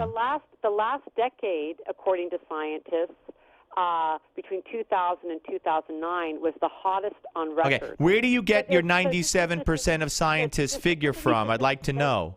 Let me just finish for a minute. No, well, you made a statement. I'd like to know where you get your facts from, your so-called facts. Where do you get 97? So you mean only 3% of scientists don't believe in man-made global warming? Really? I said of the climate scientists, and a good site that I use is called Skeptical Science. People can go there online, and it goes into a lot more detail, which is different from all over the world. They have different scientists who weigh in, and it's called Skeptical. Well, I Science. go to climatedepot.com, run by Mark Morano, who constantly has reports from scientist after climatologist after meteorologist, disagreeing with probably everything on your site. So okay, so let me just say something. Yeah. I know we only have a few minutes. Okay, here's the thing. Let's say we don't land on the same page there around climate. Let me just come at this from a different angle where maybe you and some of your listeners, we can agree, is that we do know that in time we're going to use up all of our fossil fuels.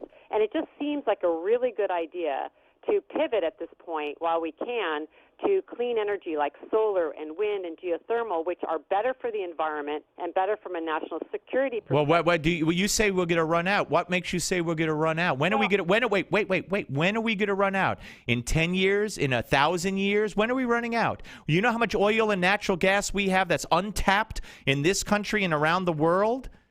There's a never-ending supply. When do you foresee? I don't know about a never-ending supply. Well, you say we're going to run out, so I'm asking you when? 10 years, 5 years, a year? When? Well, I think there's a lot of different reports on that. That's not my point. Your point is you said based on that statement, now's a good time to pivot. It is a good time. Yeah, well, why is now a good time to do it if you don't know when we're running out? I think that another really important point is to understand, as an example, with our coal-fired power plants, how much pollution they put into the air. Yeah, I know Obama is single-handedly destroying the coal industry, too, putting more people out of work. Do you know about clean coal? Do you know anything about clean coal? Just let me finish. I think that we really need to also look at how it affects the health of our children. Okay, yeah, I know. I got to tell you, I'm very disappointed because you're not addressing. You're kind of like everything I challenge you with, you move on to the next kind of liberal talking point. What I've learned is that. Yeah, I know what you learned. Don't bother with the facts. Just spew the. It has nothing to do because we'll just keep arguing facts back and forth. I'm asking you to refute what I'm saying, and you're not. Well, because we'll never land on my facts and your facts. But you're not giving me facts. You said 97% of scientists. I say, where do you get them? You moved on. You said we're running out of natural resources, fossil fuel. I said when? You move on. I mean, so you're not even giving me anything to back up what you're saying. What I think is really important. I know is that we save the children from the coal and the pollution, and do it now. No matter what the expense is to the economy or to the industrial world, and no matter how many jobs are lost, and no matter how many green companies and wind farms and solar companies go under with our government-backed loans and our government money, you want to keep on keeping on. Well, put it this way: the system we're working in is not exactly very healthy for our planet right now. Okay, now what do you base that on? What do you base that on? Check the asthma rate. Okay, all right, check the asthma rate. Nobody ever had asthma before. You know what? I am so disappointed, Osprey. I thought I'd get a better conversation, but I thank you for taking the time. Thank you very much. Now we're down to the asthma rates. Now her whole premise of why we have to do all this, I guess she conceded every other point I made, and now we're down to check the asthma rates. Okay, so that's why we have to fundamentally change our whole energy policy and change the way we live, and because of now it's down to the asthma rates. I didn't look to eviscerate her. I wanted to have a conversation, but I expected some facts in return, not skipping along from one talking point to the next, regardless of how I confronted her on those points. Sad. All right, the JFK assassination. 60 years ago, Jerome Corsi will be here. Got a great new book out, new theories, and we'll talk about it here on the Steve Malzberg Show, Newsmax TV and radio. The Steve Malzberg Show. Hi, I'm Joan London, and if you're worried about your parent or a loved one living alone like I was, and you want reliable senior care information, then call A Place for Mom, the nation's largest senior living referral service. You'll get free information on assisted living, Alzheimer's care, nursing homes, even important financial information. They had obviously researched every place, not just given me names. Really? Yeah. They found me a place for what she could afford, and it was magnificent. We're now very confident that she's safe, and they just helped every step of the way, and I can't thank them enough. So if you're struggling to find reliable senior living information, call A Place for Mom. This is a free service, and you can trust them to help you. If you're struggling to find reliable senior living information for your mom or dad, then call or go online to get the free help you need during this turbulent time. Call now, 800-908-1254, 800-908-1254. Bad credit card debt happens to good people. Credit card companies lure you in with low introductory rates or low minimum payments, and before you know it, you owe thousands of dollars in credit card debt. It has happened to millions of good people just like you. But here's the good news. Thanks to a powerful program now approved, anyone with $2,000 or more in credit card debt can cut their credit card payments up to half and even reduce or eliminate interest charges altogether. That's right. Our nationwide nonprofit program is helping U.S. residents cut their credit card payments. Call 800-613-3159 now. The call and information are free. We've helped over 500,000 people with their credit card debt, and now we can help you. Call 800-613-3159 to see how this powerful nonprofit program can work for you. Bad credit card debt happens to good people. Get free of credit card debt today. Call 800-613-3159. That's 800-613-3159. Again, 800-613-3159. If you need to lose weight and would like to get paid for it, that's right, I said get paid to lose weight. Just listen to the following announcement. The makers of GCE Green Coffee Bean Weight Loss are looking for real testimonials from real people and will pay you per pound to meet or exceed your weight loss goal. Until now, the secrets of green coffee's fat-burning power has been limited, but thanks to Dr. Oz, the secret is out. And now, this authentic green coffee bean fat burner is available in easy-to-take tablets. There are no expensive meals to buy or strenuous workouts. Simply take one tablet before each meal and record your progress. Only the first 200 callers are guaranteed to be accepted into the program. So if you're serious about losing extra weight and want to earn extra cash for fitting into your skinny jeans again, call 800-383-9230 now. Call 800-383-9230. 800-383-9230. Space is limited, so hurry and secure your spot today. 800-383-9230. Some conditions apply. 800-383-9230. 800-383-9230. Hi, this is Mike Reagan. You need to watch out because thousands of new Obamacare rules are currently being implemented, and few know what the law says or does. Listen to what Senator Max Baucus, one of the authors of the Obamacare law, recently said. I tell you, I just see a huge train wreck coming down, and I don't see any results yet. I just see a huge train wreck. He's right. So protect yourself from this train wreck. Get the #1 bestseller, the Obamacare Survival Guide. Newsmax says it's the best guide to the new law. Join more than 500,000 Americans who have their copy. Get the Obamacare Survival Guide at bookstores everywhere, or get our special $4.95 offer and save $15 off the cover price by going now to Obamacare911.com. That's Obamacare911.com. That's Obamacare911.com.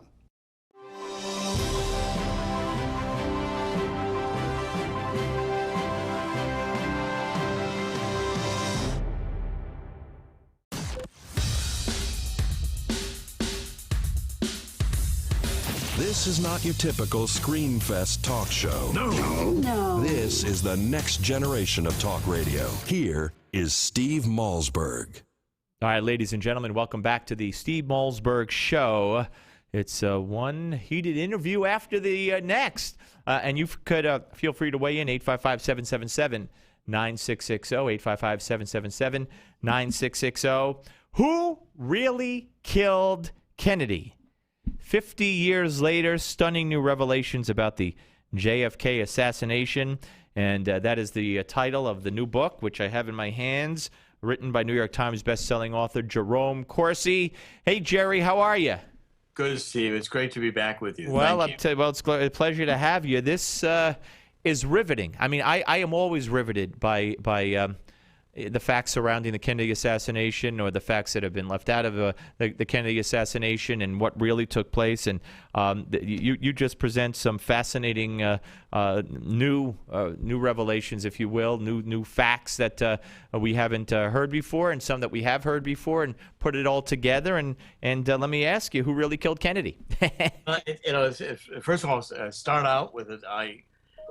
It goes way back. I mean, my dad was labor union, and going back to the 50s when Kennedy was coming up in politics. My dad, the labor union, were very influential. And of course, I was a truant from school, so I had firsthand experience with many of these people with my dad, and knew the Kennedys in the sense of watching them, being in the hearings, and the entire story of the Elkins crime family, the Portland, Oregon chapter, which played a major role in Jack Kennedy's career, to the point where one of the consigliere from the Elkins family did warn Jack Kennedy he was going to be killed, and warned Kennedy exactly how a rifle, high-powered rifle with scope from a tall building in a motorcade.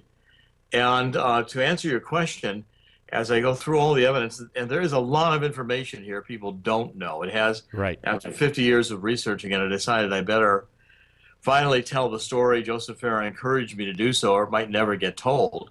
I put the blame squarely on the CIA and the Mafia, but the key villain is Allen Dulles, who Jack Kennedy fired as director for the CIA right after the Cuban Missile, right after the Bay of Pigs, because Allen Dulles, the CIA, had lied to Kennedy. Kennedy realized he was not in control of the CIA. Right. Is it not true that he was talking about closing the whole, if he won re-election, closing it all down and rebuilding it in his own, the way he wanted it, that was more accountable to the president?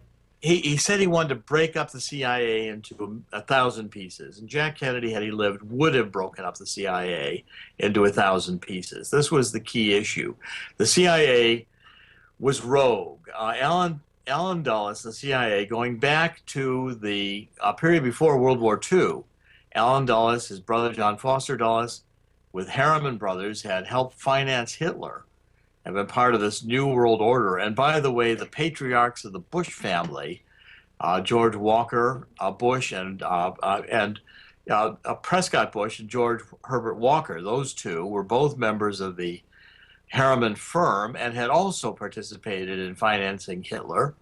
And this New World Order, this idea that we would use military power to advance U.S. economic goals, that we, in a sense, became the Nazis. We, took the whole Gehlen organization, the Gestapo secret service that had been working against Russia, made it the cornerstone of the CIA, architected by Allen Dulles.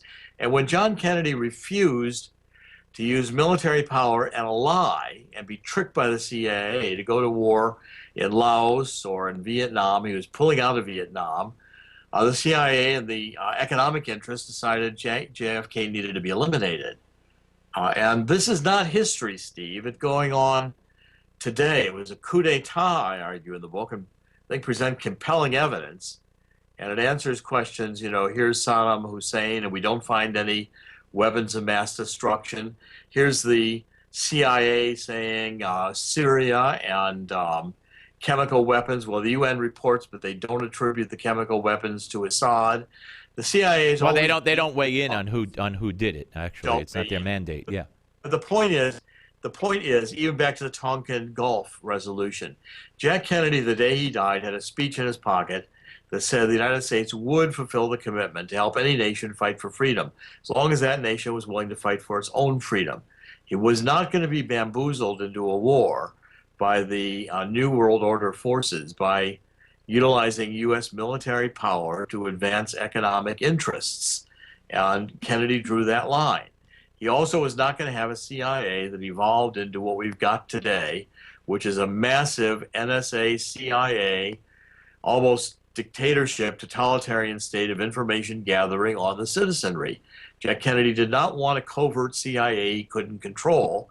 And when the CIA killed Diem, in November '63, the then head of Vietnam, against Jack Kennedy's explicit orders not to do so, Kennedy realized he'd lost control. He was told, the Elkins family and others made it clear to Jack Kennedy that meant the CIA was going to kill him next. All right, so we're talking to Jerome Corsi, the author of Who Really Killed Kennedy, here on the Steve Malzberg Show. I believe that's WND Books. Our friend Joe Farah. So let me ask you this. So the CIA got Lee Harvey Oswald to do this, and And you believe, I believe from what I've read in the book, that you believe there was also more than one shooter. So you believe they got Lee Harvey Oswald and one or more other shooters to do this? Lee Harvey Oswald, I think, did not fire a single shot. The lies, I think he was completely a patsy, a set-up fall guy, like he said he was. As I show in the book, and the Warren Commission knew this, they suppressed the information.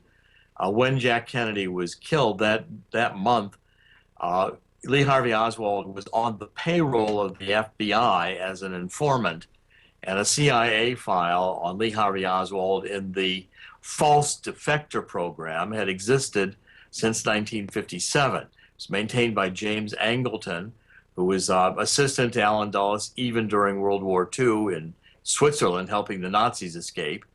And the Robert Kennedy, first time Robert Kennedy heard the name Lee Harvey Oswald was not the day his brother died. That file on the false defector program had been shared with Robert Kennedy by the CIA, and Kennedy knew all about Lee Harvey Oswald. Also, Robert Kennedy blamed Allen Dulles, as I show in the book.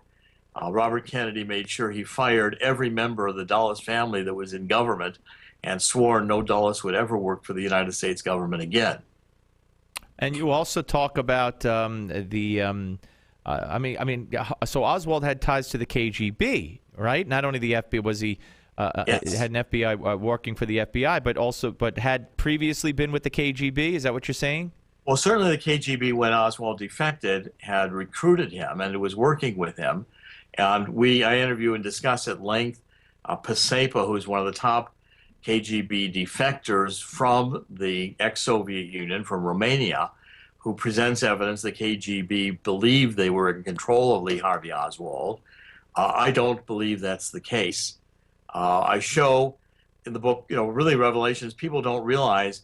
Dallas was the third time that month a plot had been launched. There were two other previous assassination attempts on John Kennedy, one in Chicago and one in Tampa, both set up with a patsy. The model the CIA had developed was developed in 1954, 57 in Guatemala. E. Howard Hunt was the architect of a false invasion force that overthrew the head of state in Guatemala. We then later killed the head of state and blamed it on a patsy. Another architect of that was Edward Bernays, the father of public relations. I knew Edward Bernays. My father had hired him. I had dinner with him many times. We talked about Guatemala. We talked about the Kennedy assassination. The CIA applied the plot developed to do coup d'etats in foreign countries like Guatemala to the United States, and with the cooperation and involvement of the mob, Sam Giancana, Carlos Marcello, Santos Traficante, all of whom confessed later, one way or another, some recorded confessions that they were involved in the JFK assassination. There were two previous attempts to kill Kennedy in November '63. Dallas succeeded. All right, now one more. The famous Zapruder film. Yes. You studied that extensively, and you came up with frames, final frames that had not been seen before, and you say that they proved that the shot to the in the back of the head was an exit wound. Well, first of all, the Dallas doctors identified Kennedy's wounds as having come from the front. The throat wound was a puncture wound. It was an entrance wound. The doctors agreed on that. The doctor said the back of Kennedy's head had been blown away. Now, in the Zapruder film, the last frames, which are there, they just are rarely watched, are hard to see, but Jackie Kennedy panicked. She got out of the car and she started looking for Jack Kennedy's brain and his skull to put them back. I mean, if you break a bone, sometimes you think if you just put it back in place, the bone will be okay. It doesn't work. At the end of the Zapruder film, Jackie has actually reassembled Jack Kennedy's head and has him sitting upright. Jack Kennedy's dead, but he rides through the triple underpass sitting upright as if he were alive. And in these frames, you can see the back of his head. And with these frames magnified and properly enhanced, it's clear the back of Jack Kennedy's skull is blown out. You can see it, which is exactly what the doctors at Parkland Hospital described. And in fact, I argue in the book that the head hit was a simultaneous hit from the back and from the front. Work by Josiah Thompson measured Kennedy's head first flew forward instantly, flew backward. The front head, the shot from the back, blew out the head flap on the right, and the shot from the front, entering almost simultaneously, blew out the back of Jack Kennedy's head, splattering Clint Hill, who was trying to get on the limousine with brain matter and skull matter. Right. A big piece of the skull was picked up in the street behind the limousine of Jack Kennedy's skull in the street after the assassination. Well, the Harper fragment. Folks, if this fascinates you as it fascinates me, and as we approach the, it's just unbelievable that where we are, how many years later, 50-year anniversary coming up on November 22nd. The book, Who Really Killed Kennedy, by our friend Jerome Corsi. I urge you to get your hands on it. It's available today, right, Jerry? First day out, and it's also on Amazon.com, BarnesandNoble.com, WorldNetDaily, WND.com, Superstore. Okay. Jerry, great interview and great book, and good luck with it, sir. Thanks, Steve. Always a great pleasure. Thank you very much. Take care. My pleasure. All right. Jerome Corsi, ladies and gentlemen. All right. We're coming. I mean, it gets very complicated, but it's all presented in the book. From the shots themselves, everything leading up to the shots, the aftermath of the shots, it's all in there. And, it's one of these mysteries that we'll never know definitively. There'll never be a definitive answer. Unless papers that are now sealed, unless when and if those are unsealed, and I guess one day they have to be unsealed. Maybe that'll shed some light into the Warren Commission and their deliberations and how they came to their conclusion and what was left out of the report, and how any tape recordings or notes taken during those deliberations, I think, would be very, very informative and telling as well. Okay, 855-777-9660. We're coming back right here. Steve Malzberg Show, Newsmax TV and radio. The Steve Malzberg Show. Meet Jim. Like many of us, Jim enjoys a busy life. Between work, family, and friends, his days zip along. And Jim has the energy to tackle almost anything. But lately, Jim's get up and go has literally taken on a new meaning. Jim's always put focus on a full night's sleep. But it seems like these days, he's up and down to go to the bathroom so many times he can barely wake up in the morning. His prostate concerns have him sad, tired, and worried. Activities that were once enjoyable now seem like a chore for Jim. His golf game is at the mercy of his bathroom schedule. Family outings are planned around it too. Jim even has difficulty going to the bathroom. He's tried so many prostate remedies he can't keep them straight, and nothing ever seems to help. Then Jim found out about Prostate Revive, the all-natural dietary supplement specifically formulated for men, targeted towards improving and sustaining normal prostate function.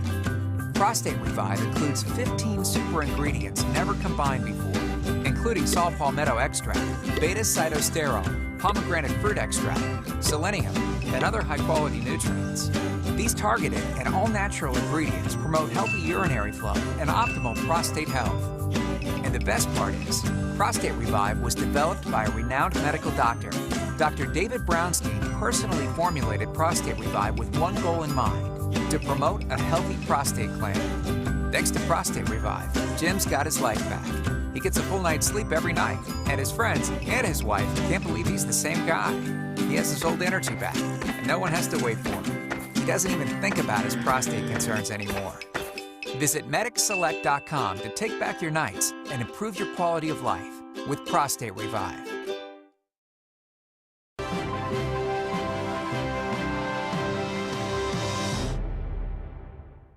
If your prostate is giving you problems and your doc says it's just part of getting older, be wary. Renowned physician and author Dr. David Brownstein thinks this is baloney. He's discovered a link between aging and prostate health and believes prostate concerns do not have to be an inevitable part of aging. That's why he created Prostate Revive. Hi, I'm Dr. David Brownstein. I personally formulated Prostate Revive to include the most essential natural ingredients available to help promote a healthy prostate gland and optimal urinary function. The producers of Dr. Brownstein's Prostate Revive are so thrilled with the positive feedback from satisfied customers that for a limited time, they are willing to send you your first month's supply free. Plus, call now and you'll also receive Dr. Brownstein's special report, A Doctor's Guide to a Healthy Prostate. For details on getting your free bottle, call 1-800-596-REVIVE. That's 1-800-596-REVIVE. Take control with Prostate Revive. Call now while supplies last to claim your risk-free bottle at 1-800-596-REVIVE. We're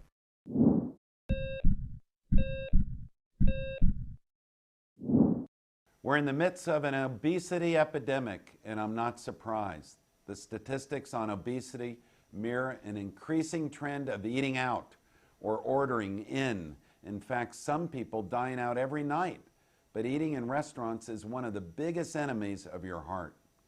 When you're in a restaurant, you don't really know what you're getting, and the calorie counts of many restaurant dishes are astronomical. In fact, some single dishes contain more calories than we should eat in an entire day. Eating in fast food restaurants is even worse. A diet of hamburgers, French fries, and shakes constitutes a fast lane to the emergency room. If you really want to help your heart, get in the habit of cooking simple meals at home. Here are 3 easy tips that will make your food taste better than even the best restaurant. Choose the best fruit in season. Your local farmer's market is a great place to start. It will probably still cost less than that pie you were thinking of buying. Get in the habit of using fresh herbs. You can use them in egg white omelets or dust them on the fish you grill or bake. And for a light dessert, choose a square or 2 of dark chocolate that you and your spouse can enjoy. There are lots of ways to make your heart healthy, but there are also lots of ways to damage it. That's why I wrote Fix It, Dr. Crandall's 90-day program. In it, I'll tell you how to kickstart your metabolism every day, how to pick the best diet for you, how to stop hunger from sabotaging your diet, the 7 superfoods for your heart. I'm Dr. Chauncey Crandall, and thanks for watching this Heart Health Minute.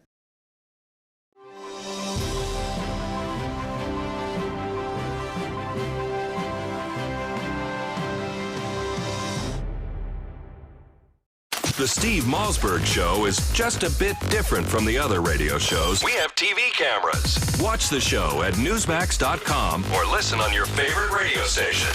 Here's Steve Malzberg.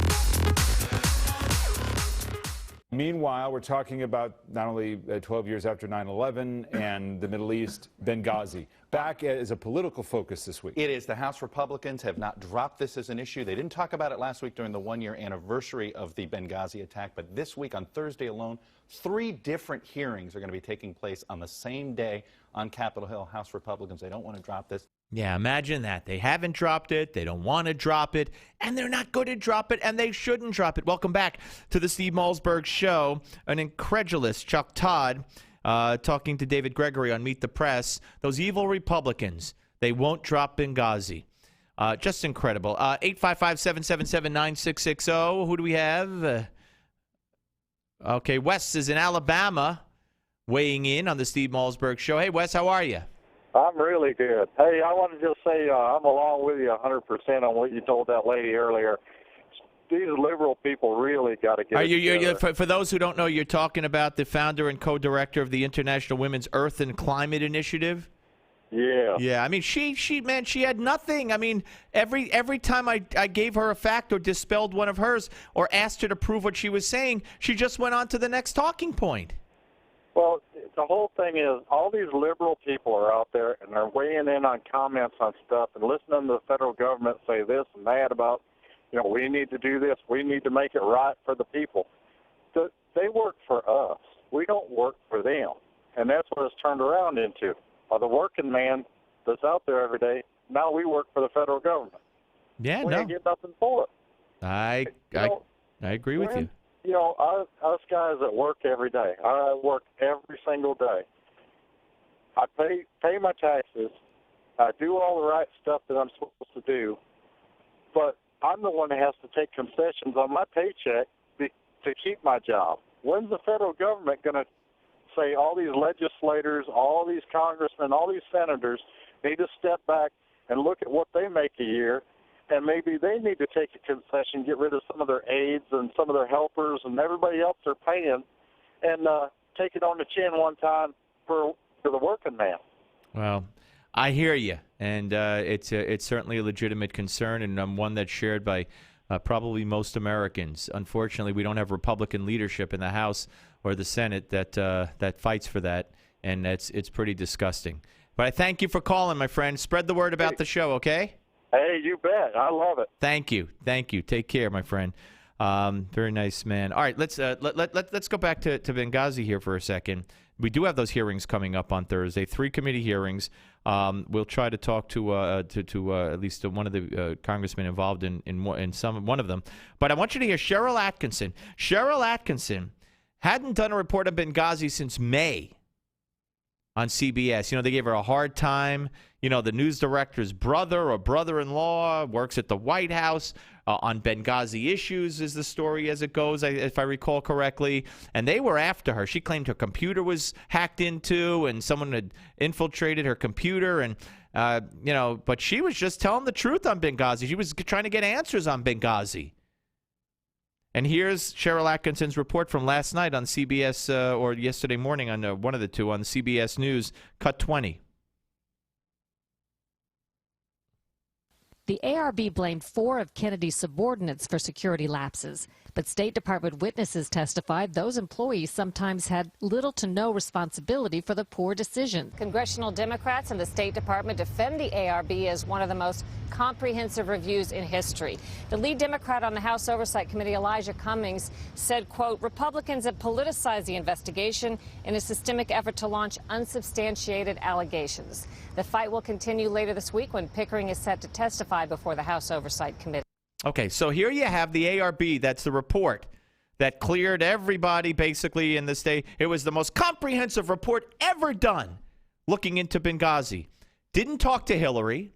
And the guy in the State Department who made questionable moves himself, who could be partially responsible himself, was in charge of putting it together. That's beyond reproach, is it not? Folks, there is such a stink here. Such a Benghazi stink. And there's a coordinated effort going after the Republicans now. The Washington Post, according to our friend Tim Graham, being incredibly transparent. It hates hearings into Benghazi. On Monday morning, the Post editor Karen DeYoung, page A2, the House Oversight and Government Reform Committee is not planning hearings. The Republicans are beginning their promised fall assault, she wrote on Team Obama. Promised fall assault. That's wonderful, isn't it? Instead of saying they're trying to get to the bottom of it. And here's a good one. This is from the Washington Free Beacon today. A CIA employee, he refused to sign a non-disclosure agreement barring him from discussing the 9/11 terrorist attack in Benghazi, has been suspended and has been forced to hire legal counsel, according to Congressman Frank Wolffe of Virginia, who we've talked to. Several media outlets had reported CIA employees with knowledge of the terror attack had been forced to sign non-disclosure agreements, meaning they ain't going to talk about it. Not to Congress, not to the media, not to anybody. And now one of these people in the CIA has refused to sign. They're suspended. They're hiring a lawyer. What is this administration hiding? What are they afraid of? We will not let it die because Americans died, an ambassador died, which is an act of war. But don't worry. The president is working on it on the Steve Malzberg Show. The Steve Malzberg Show. The debt bomb is ticking.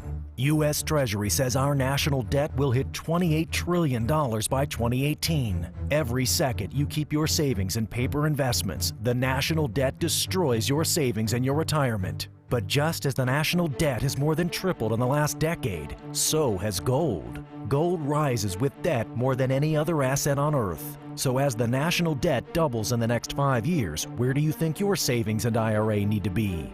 Gold. Call now to get your free book. Rescue your savings from the national debt disaster. Call 1-800-226-8106. Free book and free gold IRA guide. 1-800-226-8106.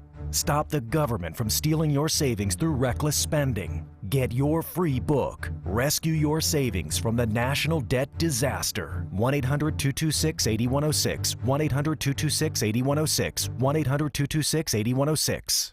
Don't complain about your cable bill going up and up and up. Do something about it. Grab a pencil and jot down this special number, 1-855-625-MY-TV. The more cable TV rates go up, the better digital satellite TV looks. So cancel the cable and get more of your favorite channels in 100% digital quality for less money. Call 1-855-625-MY-TV. Right now to sign up for packages starting as low as $19.99, and there's no equipment to buy. You get free HD TV upgrade, a free DVR upgrade, and free professional installation. You control what you watch when you watch it. Record your favorite shows, pause and rewind live TV, even skip the commercials. Watch local channels too. At just $19.99, what are you waiting for? Pull out your major credit or debit card. Call 1-855-625-MY-TV. 1-855-625-MY-TV. Cancel the cable, cut costs, and get more. 1-855-625-MY-TV. 1-855-625-MY-TV.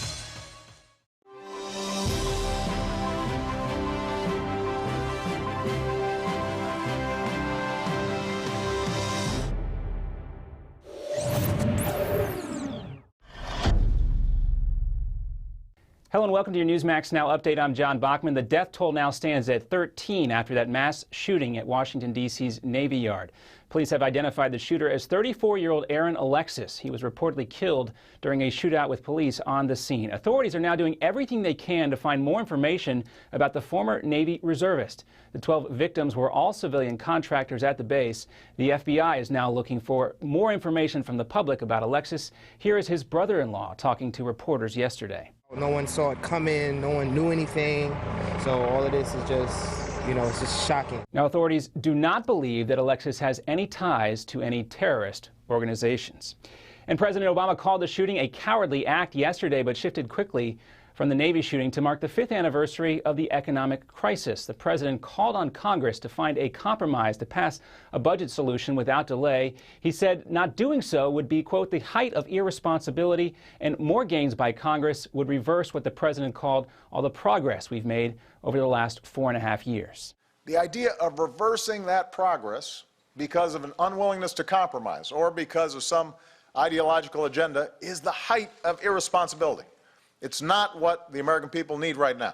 Now, if Congress does not pass a spending bill by the end of September, the government may shut down. Some Republicans say they won't pass a spending measure unless it also strips funding for Obamacare. And today, Russia's Foreign Minister Sergei Lavrov is responding to that UN report on chemical weapons in Syria. Yesterday, inspectors reported that rockets armed with sarin gas were used against civilians at least 14 times on a relatively large scale, but that report did not conclude who was to blame for the attack, which left more than 1,400 people dead, including many children, according to reports. Meanwhile, in the wake of the attack, UN workers are struggling to feed more than 110,000 displaced Syrian refugees. Half of the refugees in the Zaatari camp in Jordan are children. Many have lost homes and family members in the civil war. And while Russia and the U.S. and the UN work on a plan to deal with Syria's chemical weapons, relief workers say the refugee crisis is only going to get worse. And Federal Reserve Vice Chairwoman Janet Yellen has now become the frontrunner to lead the central bank, a day after Lauren Summers pulled out of the contest. If confirmed by the Senate, Yellen would be the first woman to hold that position if she does in fact replace current Chairman Ben Bernanke, and she's been favored by liberal senators in Congress even before Summers dropped out.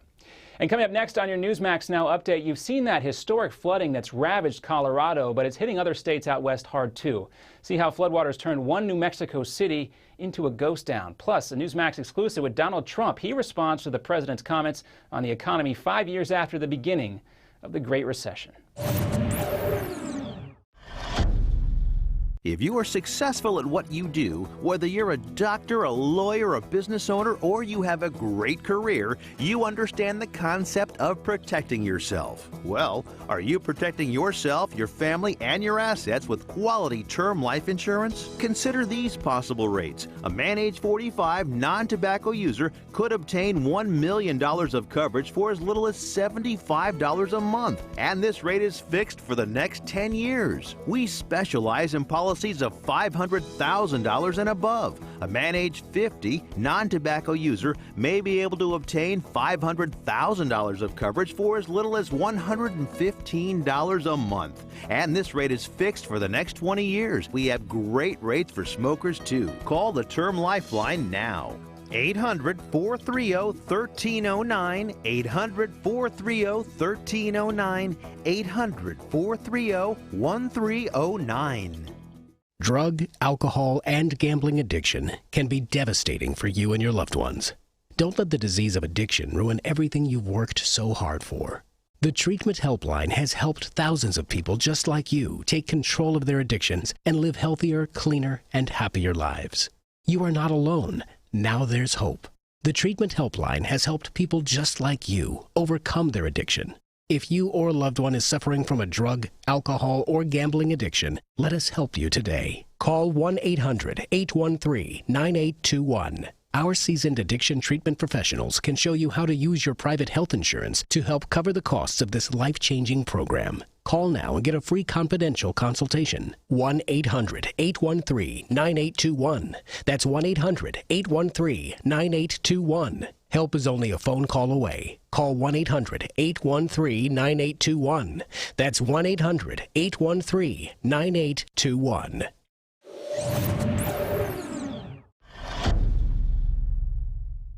And welcome back. We've been telling you about that horrible flooding out in Colorado. Well, it's bad in New Mexico, too. A ferocious storm is prompting officials there to declare a statewide disaster because of flooding. 18 people were stranded in one town after the only road in and out of that town was washed away. The Federal Emergency Agency, FEMA, is expected to assist the town as well. In a Newsmax exclusive, we follow up on Donald Trump on the president's comments about the economy. The billionaire real estate mogul tells Newsmax that he rejects Mr. Obama's claim yesterday that the economy is getting markedly better. He says the economy has to improve even more so, and unemployment remains a real problem. There's just nothing you can say about that. I mean, it's very, very strong, very, very high, and dangerously so. And this has been your Newsmax Now update for September 17th. Remember, for more exclusive interviews and content, stay with Newsmax.com. I'm John Bachman. Take care. Are you ready? 5, 4, 3, 2, 1. Broadcasting live from the Newsmax studios, this is the Steve Malzberg Show. Be a part of the action by calling 855-777-9660. That's 855-777-9660. Or email Steve at malzbergshow@newsmax.com. Here is Steve Malzberg. We still don't know all the facts, but we do know that several people have been shot and some have been killed. So we are confronting yet another mass shooting. We still don't know all the facts, but we do know that several people have been shot and some have been killed. So we are confronting yet another mass shooting. We still don't. All right, not sure why it's freezing. That it was supposed to play 3 times, I thought. Anyway, I welcome you back to the Steve Malzberg Show. I put that back-to-back and to-back together, that same soundbite, to show you that not only did the president bash Republicans yesterday, but the president basically green-lighted the usual suspects to go at it. Start your assault on guns again. Launch your gun control efforts again. Here we go again. He said, we still don't know what happened, but it's another mass shooting. Didn't know if or care if it was a terrorist attack at that time. Didn't matter to him, just like Fort Hood doesn't matter to him. It's an opportunity to go after guns. Now, he's failed miserably in that, and you saw what happened in Colorado. But it's happening. It's happening. Taking his cue, Dianne Feinstein, she right away. She said this is one more event to add to the litany of massacres that occur when a deranged person or grievance killer is able to obtain multiple weapons. Blah, blah, blah. Congress must stop shirking its responsibility. Joe Biden and Harry Reid. Let's see. Who else do we have here? Whole story in Politico. After shooting, talks turn to gun control. Ladies and gentlemen, the fact of the matter is, and this is a Bloomberg story, mass U.S. shootings, such as the rampage yesterday, are very rare. Very, very rare. In fact, in the 30 years through March, through March, 30 years back, 78 public mass shootings occurred in the United States. That means 4 or more people died all at one time. I'm not talking about like Chicago where 10 people die in one day. That's not a mass shooting if they're all separate. I'm talking about in one place. So you got 78 of them, 4 or more, and where 4 or more people were killed at random by a gunman killing indiscriminately, according to a report issued by the Congressional Research Service. This does not include gang-related killings or domestic disputes. The mass slaughters listed in the report caused the deaths of 547 people. Over the same 3 decades through 2012, that's less than 1/10 of 1% of the 559,347, I'm not laughing, people that the Federal Bureau of Investigation estimates were murdered in America. So you had almost 560,000 people murdered in America. 547 of them through these mass shootings, which is less than 1/10 of 1%. And this is the issue. This is the issue. That we're supposed to limit the Second Amendment because of. It's insanity. It's complete and utter insanity. But, folks, you ain't seen nothing yet. They're going to come at us again. They're going to come at your guns again. Make no mistake about it. It's starting. Even the Fonz. Whoa, that's right. No, that's Andrew Dice Clay. No, that's the Fonz. Hey, whatever. I forget already. Henry Winkler. You know, it's so disheartening to know all these people you used to watch when you were younger and you know, not idolize, but enjoy, and even musicians, but yeah, they're all left-wing lunatics. They're nut jobs. And Henry Winkler, let's put up his tweet 17, quickly out of the box, and he says, if we get that up, I could read it for you. It says, please, America, there it is, please, America, do nothing to promote gun control because that's how we roll until we have all shot each other. I don't even know what that means. Yeah, another shooting in Washington, D.C. Please, America, do nothing to promote gun control because that's how we roll until we have all shot each other. I guess, as Noel Shepard pointed out, that he wasn't aware that the District of Columbia, Washington, D.C., ranked as having the toughest gun laws in the nation. The toughest gun laws in the nation. But that's not good enough for Henry Winkler. Very, very big, politically astute mind, Henry Winkler. We should all listen to what he has to say. And Piers Morgan, of course, wasted no time. No time at all. He tweeted out almost immediately. Let's see. He tweeted out, lashed out at NRA cowards hours after the shooting. Asked President Obama to take, quote-unquote, action against gun violence. Yeah, let's take action against gun violence. Let's lock up the criminals who commit gun violence. I'm not even talking about the mass shooters. Most of them wind up dead, self-inflicted or shooting it out with the cops. I'm talking about the people who murder with guns or any other way. And I keep going back to Chicago. CBS News did a great story. They followed the cops around, and they tracked down this guy who had shot somebody, and they cornered him, and they got him. Turns out he was released from prison less than a year ago. He spent less than 2 years in prison on charges of shooting somebody. And the police chief says, we got no room in prison. Well, if you got no room in prison to lock up the bad guys, then you got problems.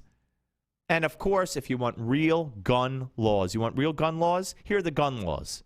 If you use a gun in the commission of a crime, 10 years. You show the gun or fire it, 20 years.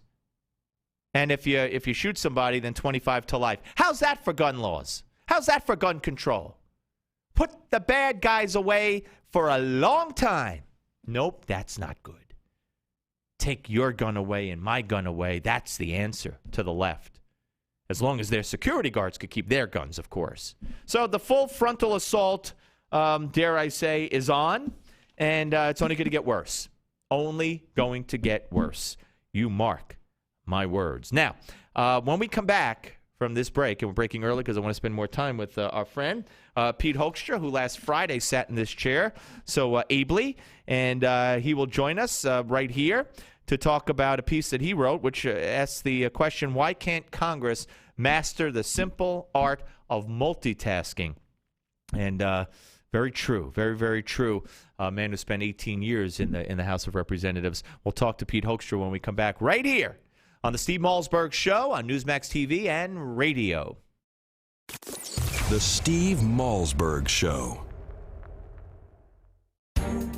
Obamacare. President Obama's massive health care law is taking effect this year.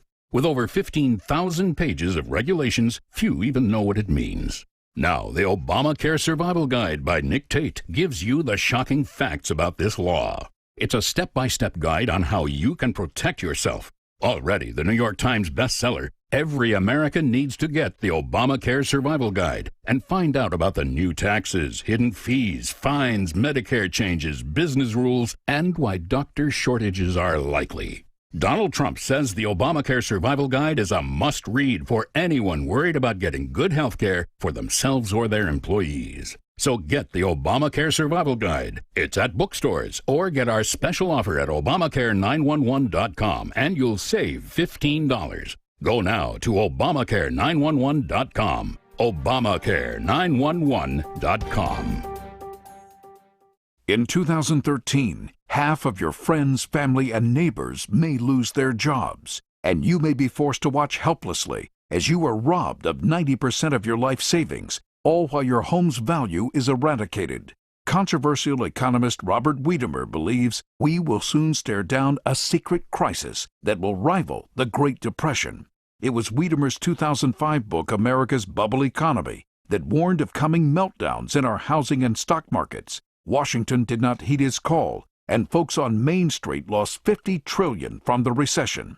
His New York Times best-selling book, Aftershock, predicted our federal debt and dollar would be the next bubbles to burst. And now Robert Wiedemer has released a startling video with shocking evidence the powers that be have tried to ban. But that hasn't stopped 50 million people from getting the truth. Join us at Aftershock2013.com. Aftershock2013.com. 3 a.m. and you're up again for the third time. It's not just affecting your sleep, it's interrupting your daily life. Frequent trips to the bathroom due to an aging prostate is a common concern, but you can now do something about it with Prostate Revive. Doctor-formulated Prostate Revive is an all-natural dietary supplement packed with 15 powerful ingredients, focused on improving prostate health by targeting the two main sources of prostate concerns, rogue testosterone and inflammation. And now, in this limited-time radio offer, you can try Prostate Revive absolutely free. That's a free bottle, a 30-day supply of Prostate Revive, risk-free. Plus, if you call right now, you'll also receive our free report, A Doctor's Guide to a Healthy Prostate. Call now for details on getting your free bottle, plus our doctor's report. Call 1-800-659-REVIVE. That's 1-800-659-REVIVE. Don't be a victim of an aging prostate. Start getting the sleep you need and get your life back with Prostate Revive. Claim your risk-free bottle now at 1-800-659-REVIVE.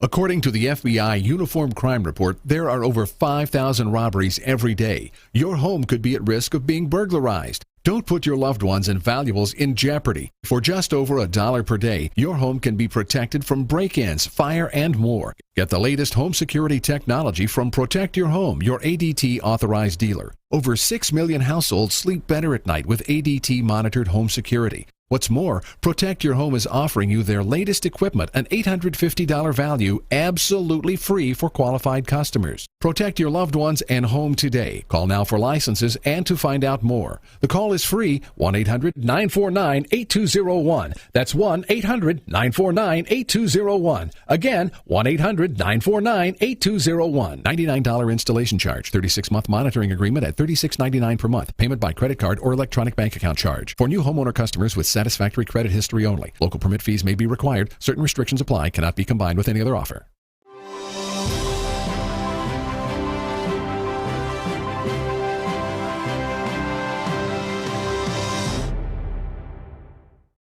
Sure, Steve might be a bit of a hypochondriac, but he never gets sick of breaking news. This is the Steve Malzberg Show. Call Steve at 1-855-777-9660. That's 1-855-777-9660. Here's Steve.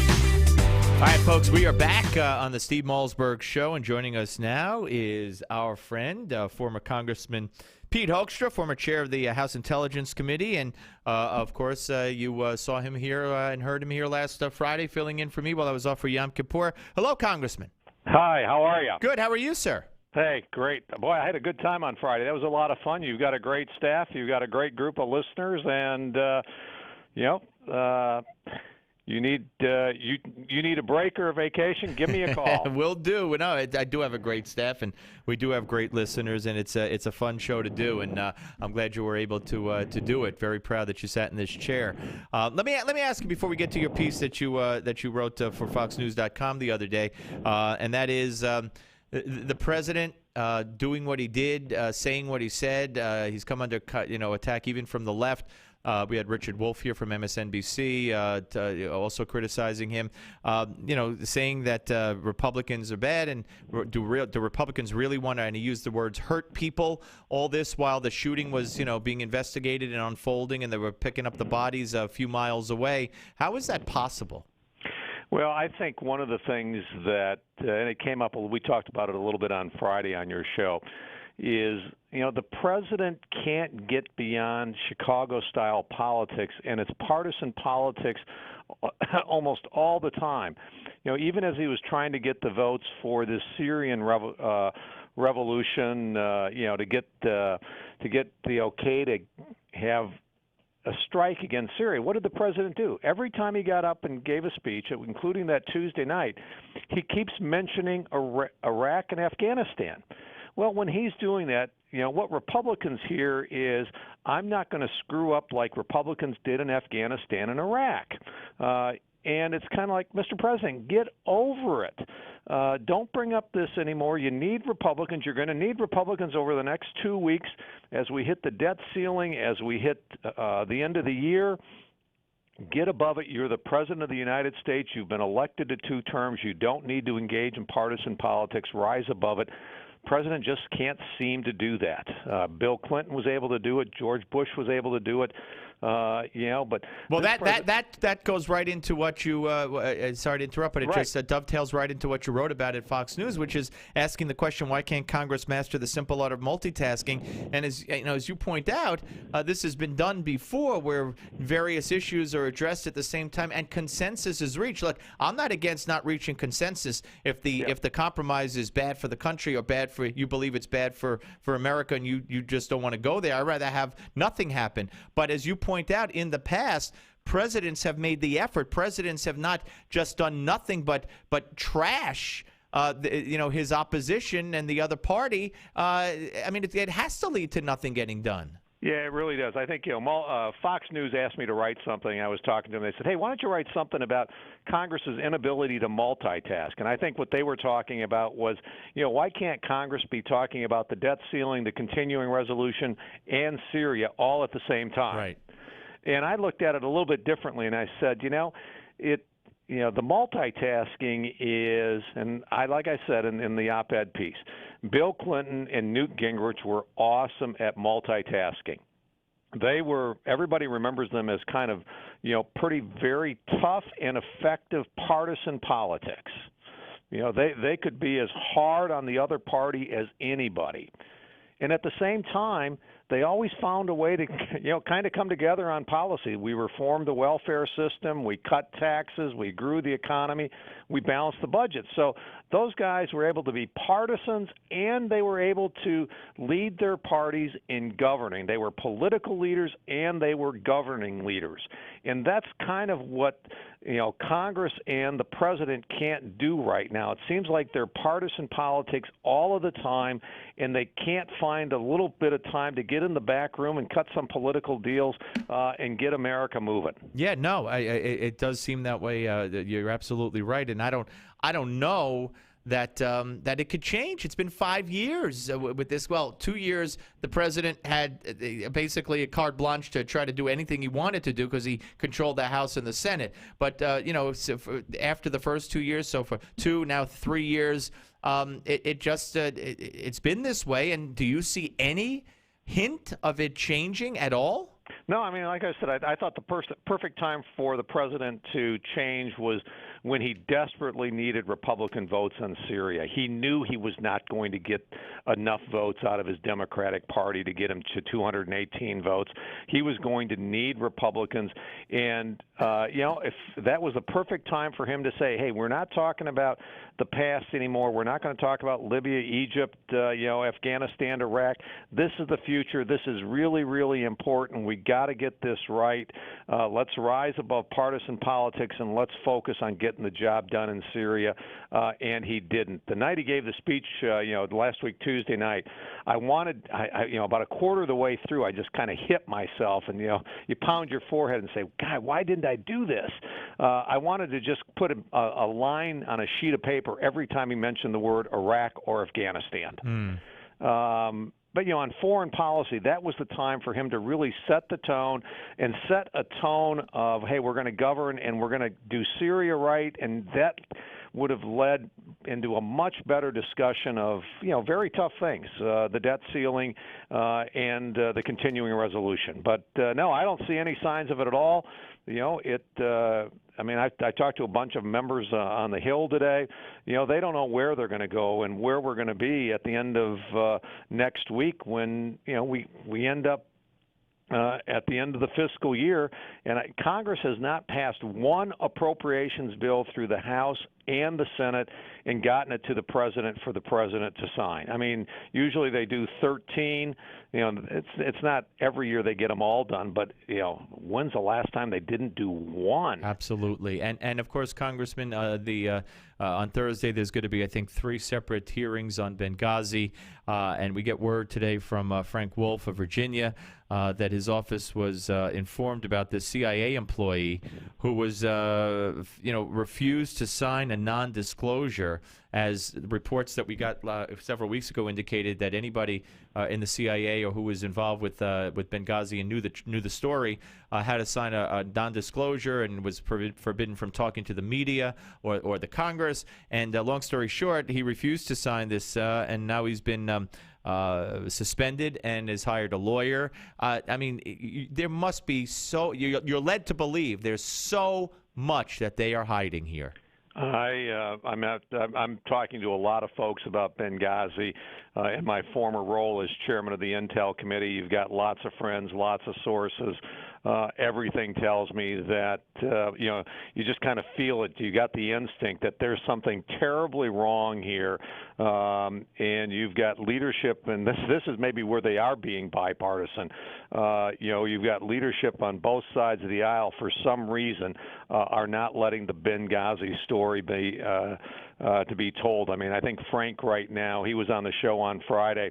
On Friday, I know I told him, I said, hey, Frank, you got 172 co-sponsors for your bill to have a special investigation. Right. And he cut me off and he said, no, I don't. I've got 174. I just picked up 2 more this morning. Well, and what the Friday, heck? So he may have 3 or 4 more. Well, what's with Boehner? we don't have time, Congressman. That'll be for another time. Next time. Yes, but thank you very much. Always good to talk to you. All right, you bet. Thank you. Congressman Pete Hoekstra, former congressman and former chair of the House Intelligence Committee. When we come back, our friend Lise Wiehl of Fox News joins us. We'll talk about guns, and we'll talk about her new thriller on the Steve Malzberg Show right here on Newsmax TV and radio. So don't you go away. The Steve Malzberg Show. This is the worst weather we've seen in quite some time, folks, and I don't see any end in sight. People have been calling in from across the state complaining their basements are flooding. One guy said he now has an indoor swimming pool in his basement. I told him he needs the waterproofing innovations from Basement Systems. If you want a dry basement or crawl space that will weather any kind of storm, you need the patented solutions from Basement Systems. You've seen them on home makeover shows throughout the country. With a lifetime warranty, every solution is custom designed for your basement. You can finally have that room you've always wanted with our total basement finishing system. Call now for a free estimate, and you'll never have to worry about storms like these again. Call now for your free basement inspection at 800-516-9794, 800-516-9794. Learn how to waterproof your basement now. Call this number, 800-516-9794, 800-516-9794. Newsmax Magazine is proud to present a special tribute to our 40th president, Ronald Reagan. It's a very special documentary and commemorative issue of Newsmax Magazine celebrating the centennial of President Reagan's birth. First, here's a video clip from the award-winning documentary, Rendezvous with Destiny. We're in the midst of a springtime of hope for America. You ain't seen nothing yet. Impulses of an evil empire. Tear down this wall. I believe that together we can keep this rendezvous with destiny. In the next several minutes, you will learn things about President Ronald Reagan that you've never seen, heard, or read before. Welcome to today's special Newsmax event celebrating the life and legacy of President Reagan. During this historic presentation, we will commemorate President Reagan's storied life. We'll revisit his 2 terms in office and recollect his proudest achievements and greatest challenges. Ronald Reagan's life reads like a fairy tale of success stories. He was an accomplished athlete, an honored veteran, a famous actor, the governor of California, and of course, our nation's 40th president. He called himself a citizen politician and only entered politics when he warned government was gaining too much power. By then he was age 54 with a successful career behind him. Twice elected President of the United States, Ronald Wilson Reagan was a contradiction to some. Once a Democrat, then a Republican. A champion of smaller government whose own government grew. A fiscal conservative who failed to balance the budget. His critics mistook his affability for weakness, but behind the smile and the charm existed an extraordinary leader with unique skills and bold and revolutionary ideas. We only had time to share just a few of the top defining moments in Ronald Reagan's presidency, but you'll get to see them all in Rendezvous with Destiny. By the way, the president's close relationship with the Pope is especially fascinating. You'll also learn how dealing with an alcoholic father helped shape Reagan's ability to negotiate. And if you ever wondered what the leader of the free world likes to get for the holidays, well, you'll find that out as well. So let's review today in this free offer. We are sending you a copy of Ronald Reagan, Rendezvous with Destiny, and the collector's limited edition of our issue commemorating the 100th anniversary of President Reagan's birth. Right now, when you subscribe to Newsmax Magazine, you can own both the DVD and receive the special Reagan 100th Birthday Commemorative Edition. That's $25 in bonus gifts when you subscribe. Go to newsmax.com/Reagan13 to subscribe today. Join the millions who read Newsmax Magazine every month.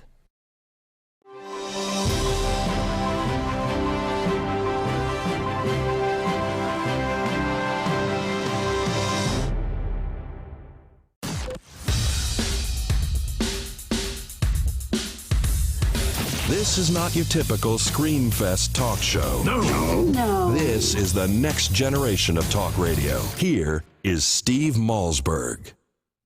All right, ladies and gentlemen, welcome back to the Steve Malzberg Show. And one of the benefits of doing the Steve Malzberg Show is that I get to talk every so often to one of my favorite people in the business, Wiehl, Fox News legal analyst. You see her there all the time. You watch her regularly on O'Reilly, the O'Reilly Factor, and she is also a best-selling author who has just completed the East Salem trilogy that she has been involved with. It's book number 3, obviously. Hello, Lise. Hello, it's great to be with you, Steve. Well, yes, the book Fatal Tide just came out today.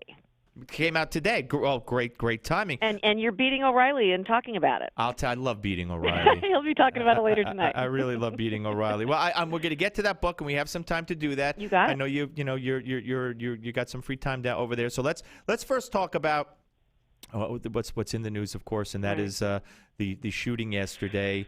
What's your take on this whole thing and the way that Obama and Michelle Obama acted as well? Her promising that her husband would shake his groove thing.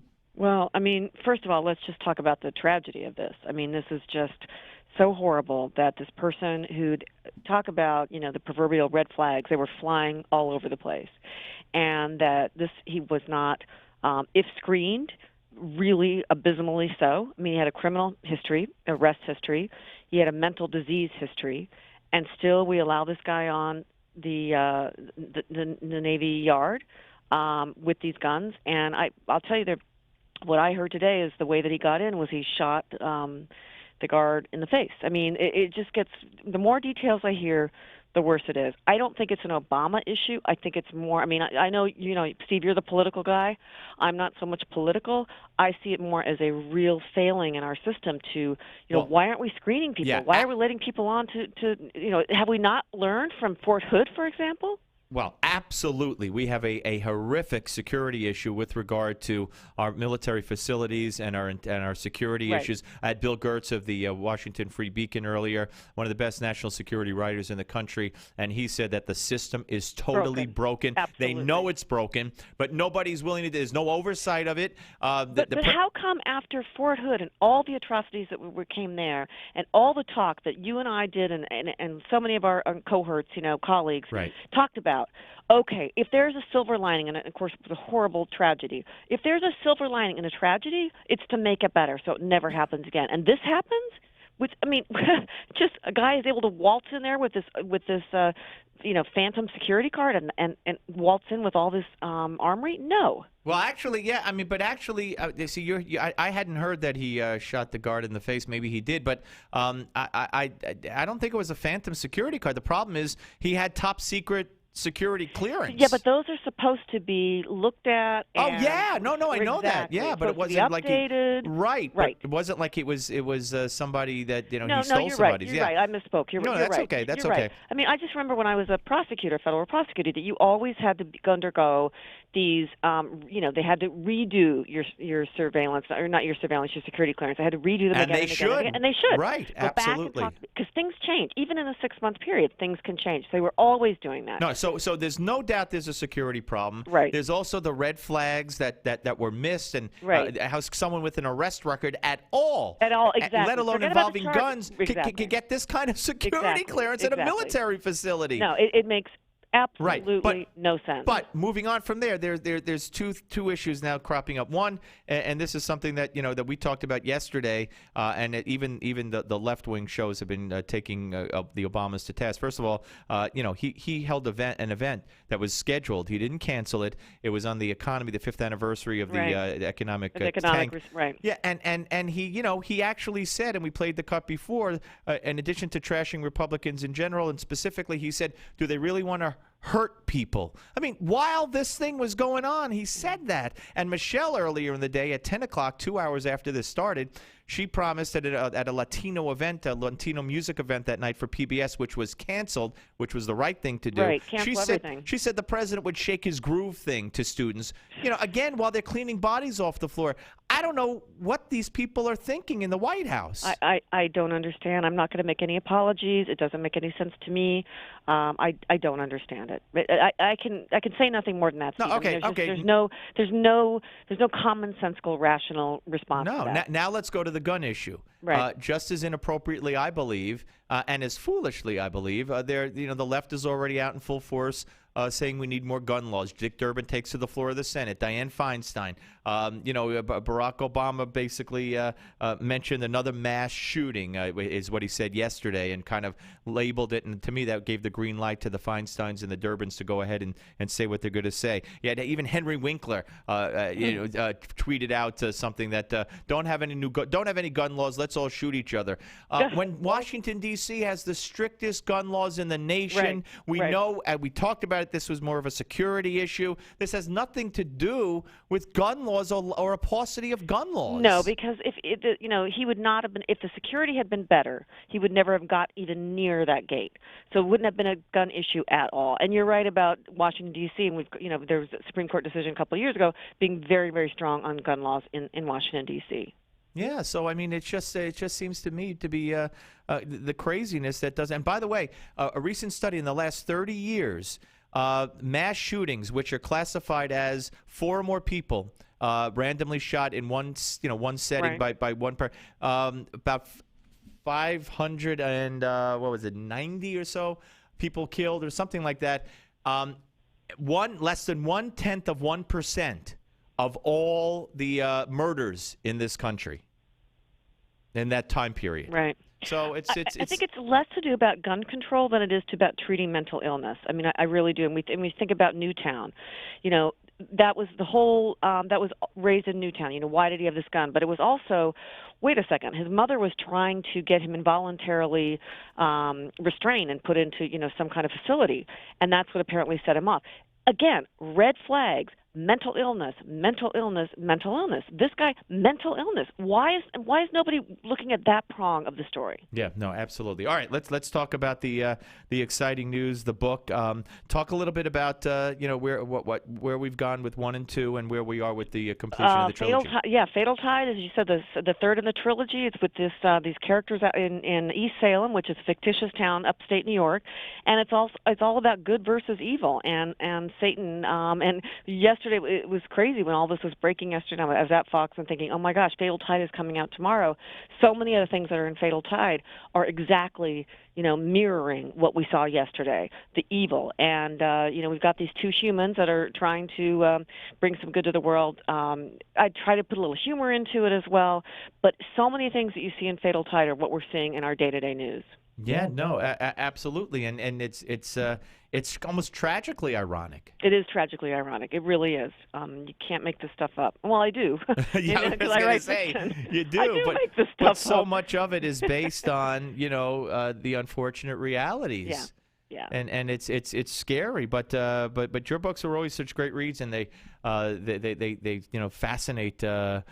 Fascinate the reader, and I know that I've talked to several people who I've given your books to read after I finish with them, and they just they love them. They can't put them down. And they're good, clean fun. I mean, I try to write in a way that it's not going to be, your kids aren't going to be running from the house screaming, and there's no swear words and all that stuff. But I try to bring up lessons about good versus evil, because we're seeing it whether we're talking about Newtown or Fort Hood or what happened yesterday in D.C. We're seeing it in our real life. So then I try to take it and kind of go from there and talk about the whole rift between good versus evil. But good will win out. Yep. All right. Good. Well, that is a very positive way. Gotta look at it positively. To end it. Great luck with the book. Thanks, Steve. And we'll speak to you soon. Sounds great. Take care. Lise Wiehl, ladies and gentlemen, here on the Steve Malzberg Show.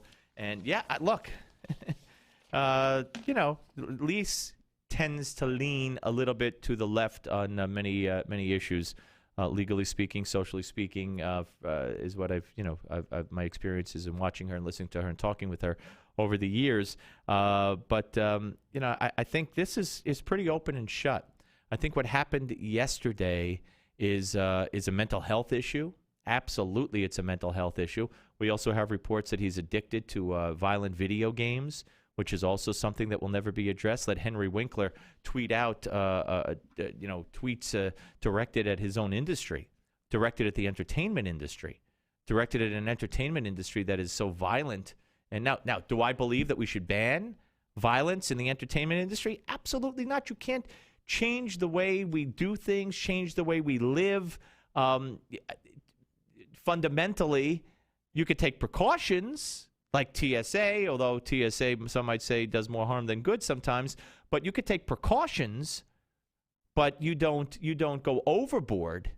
You know, you don't say, that's it, no more violent video games or whatever, because you have the handful of nuts who would be affected. Now, did video games really affect him? I don't know. But you have a common theme with these, at least the Newtown shooter and him.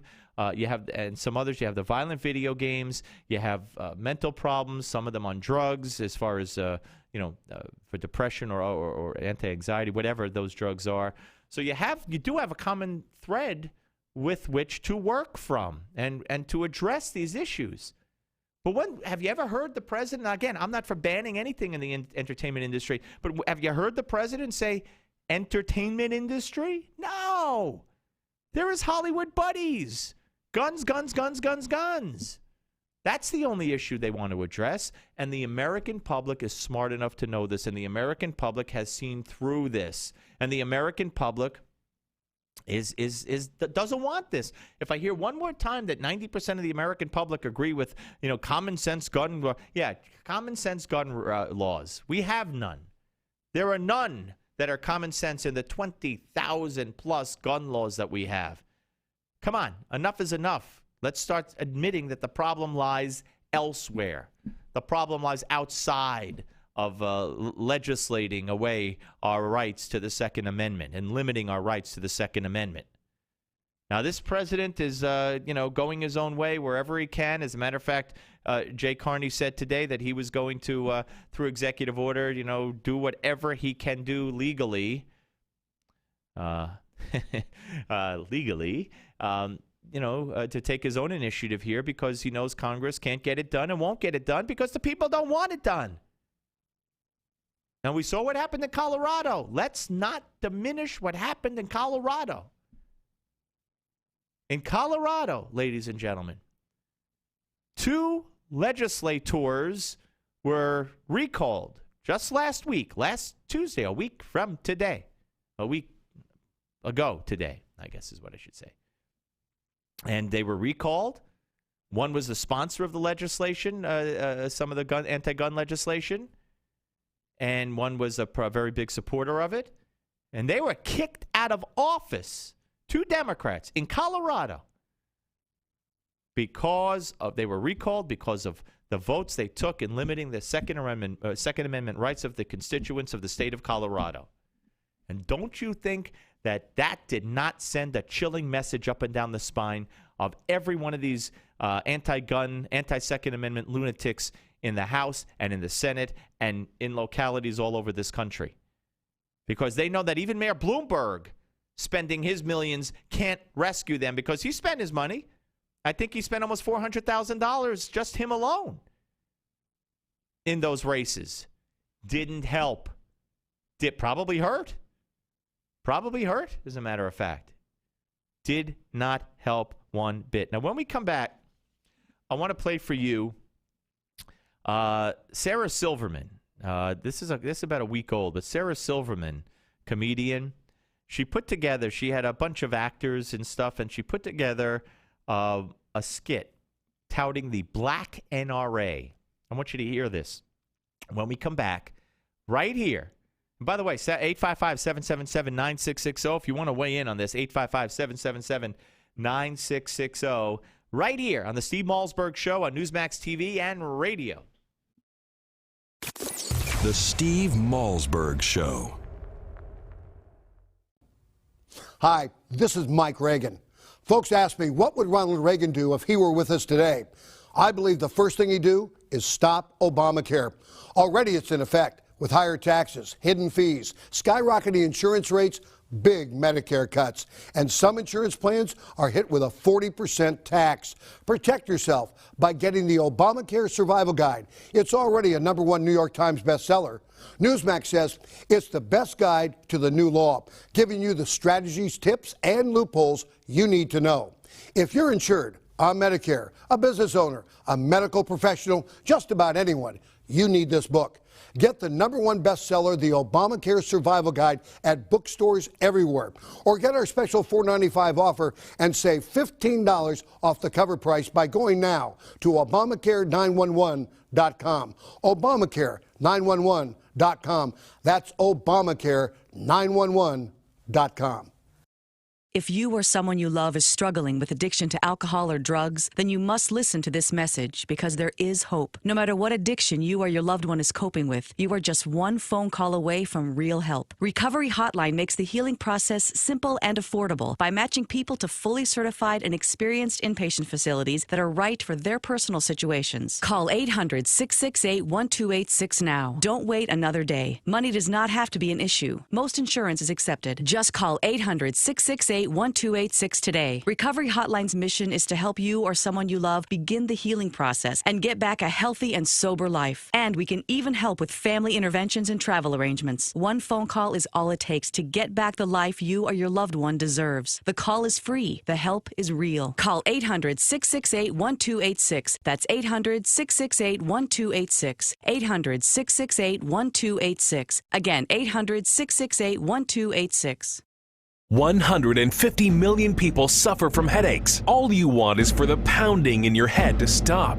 Migralex stops the pounding. Migralex was developed by a neurologist and founder of the New York Headache Center. I'm neurologist Dr. Alex Malzberg. After studying and researching the human brain for 25 years, I've developed Migralex, which eliminates pounding headaches. It works for my patients, and I'm so convinced it will work for you. I don't just guarantee it, I put my name on it. Dr. Malzberg's Migralex gets rid of headaches fast without harsh caffeine, sodium, or preservatives. Migralex works unbelievably fast, and it's gentle on my stomach. Find out how to get your free bottle of Migralex. Call 800-532-2967. Plus, if you're one of the first 100 callers, you'll also receive the Migralex Quick Tips to Headache Relief absolutely free. That's 800-532-2967. Or go to migralexrelief.com. MIGRALEX relief.com. Or call 800-532-2967. Here's today's silver shortage update from Lear Capital. Reports keep coming, the shortage is growing. Twice already this year, the U.S. Mint has run out. Last time this happened, the silver price jumped 40%. It's time to take advantage with this special offer from Lear Capital. For a limited time, buy 20 new silver polar bear coins and get one free. The only 1.5 ounce coin on the market. It's minted with the finest silver, carries a government guarantee, and is eligible for IRAs. The silver polar bear is available exclusively from Lear Capital. But don't wait. Silver supplies are shrinking and availability is not guaranteed. This offer is limited to a minimum purchase of $5,000. Call right now. 800-634-0482. 800-634-0482. Call Lear Capital now. 800-634-0482.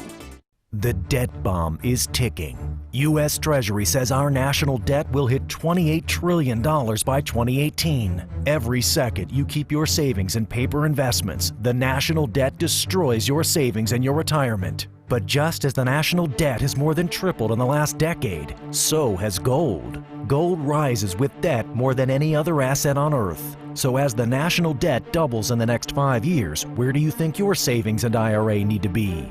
Gold. Call now to get your free book. Rescue your savings from the national debt disaster. Call 1-800-226-8106. Free book and free gold IRA guide. 1-800-226-8106.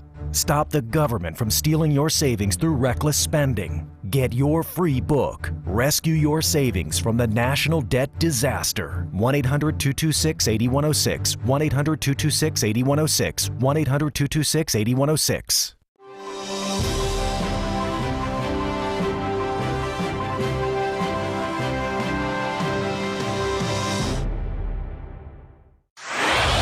Microphones hot. Satellite link established. Studio lights illuminated. Cameras rolling. Audio and video encoders firing ones and zeros. Internet stream. Streaming. The most technology advanced radio show is on the air. Here's the captain of this enterprise, Steve Malzberg.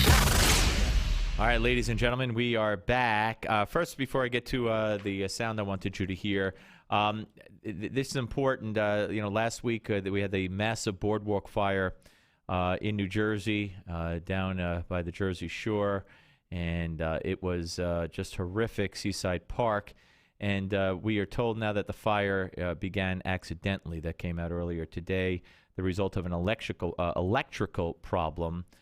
This, according to an official briefed on the investigation, speaking on condition of anonymity. But they later confirmed this at a news conference.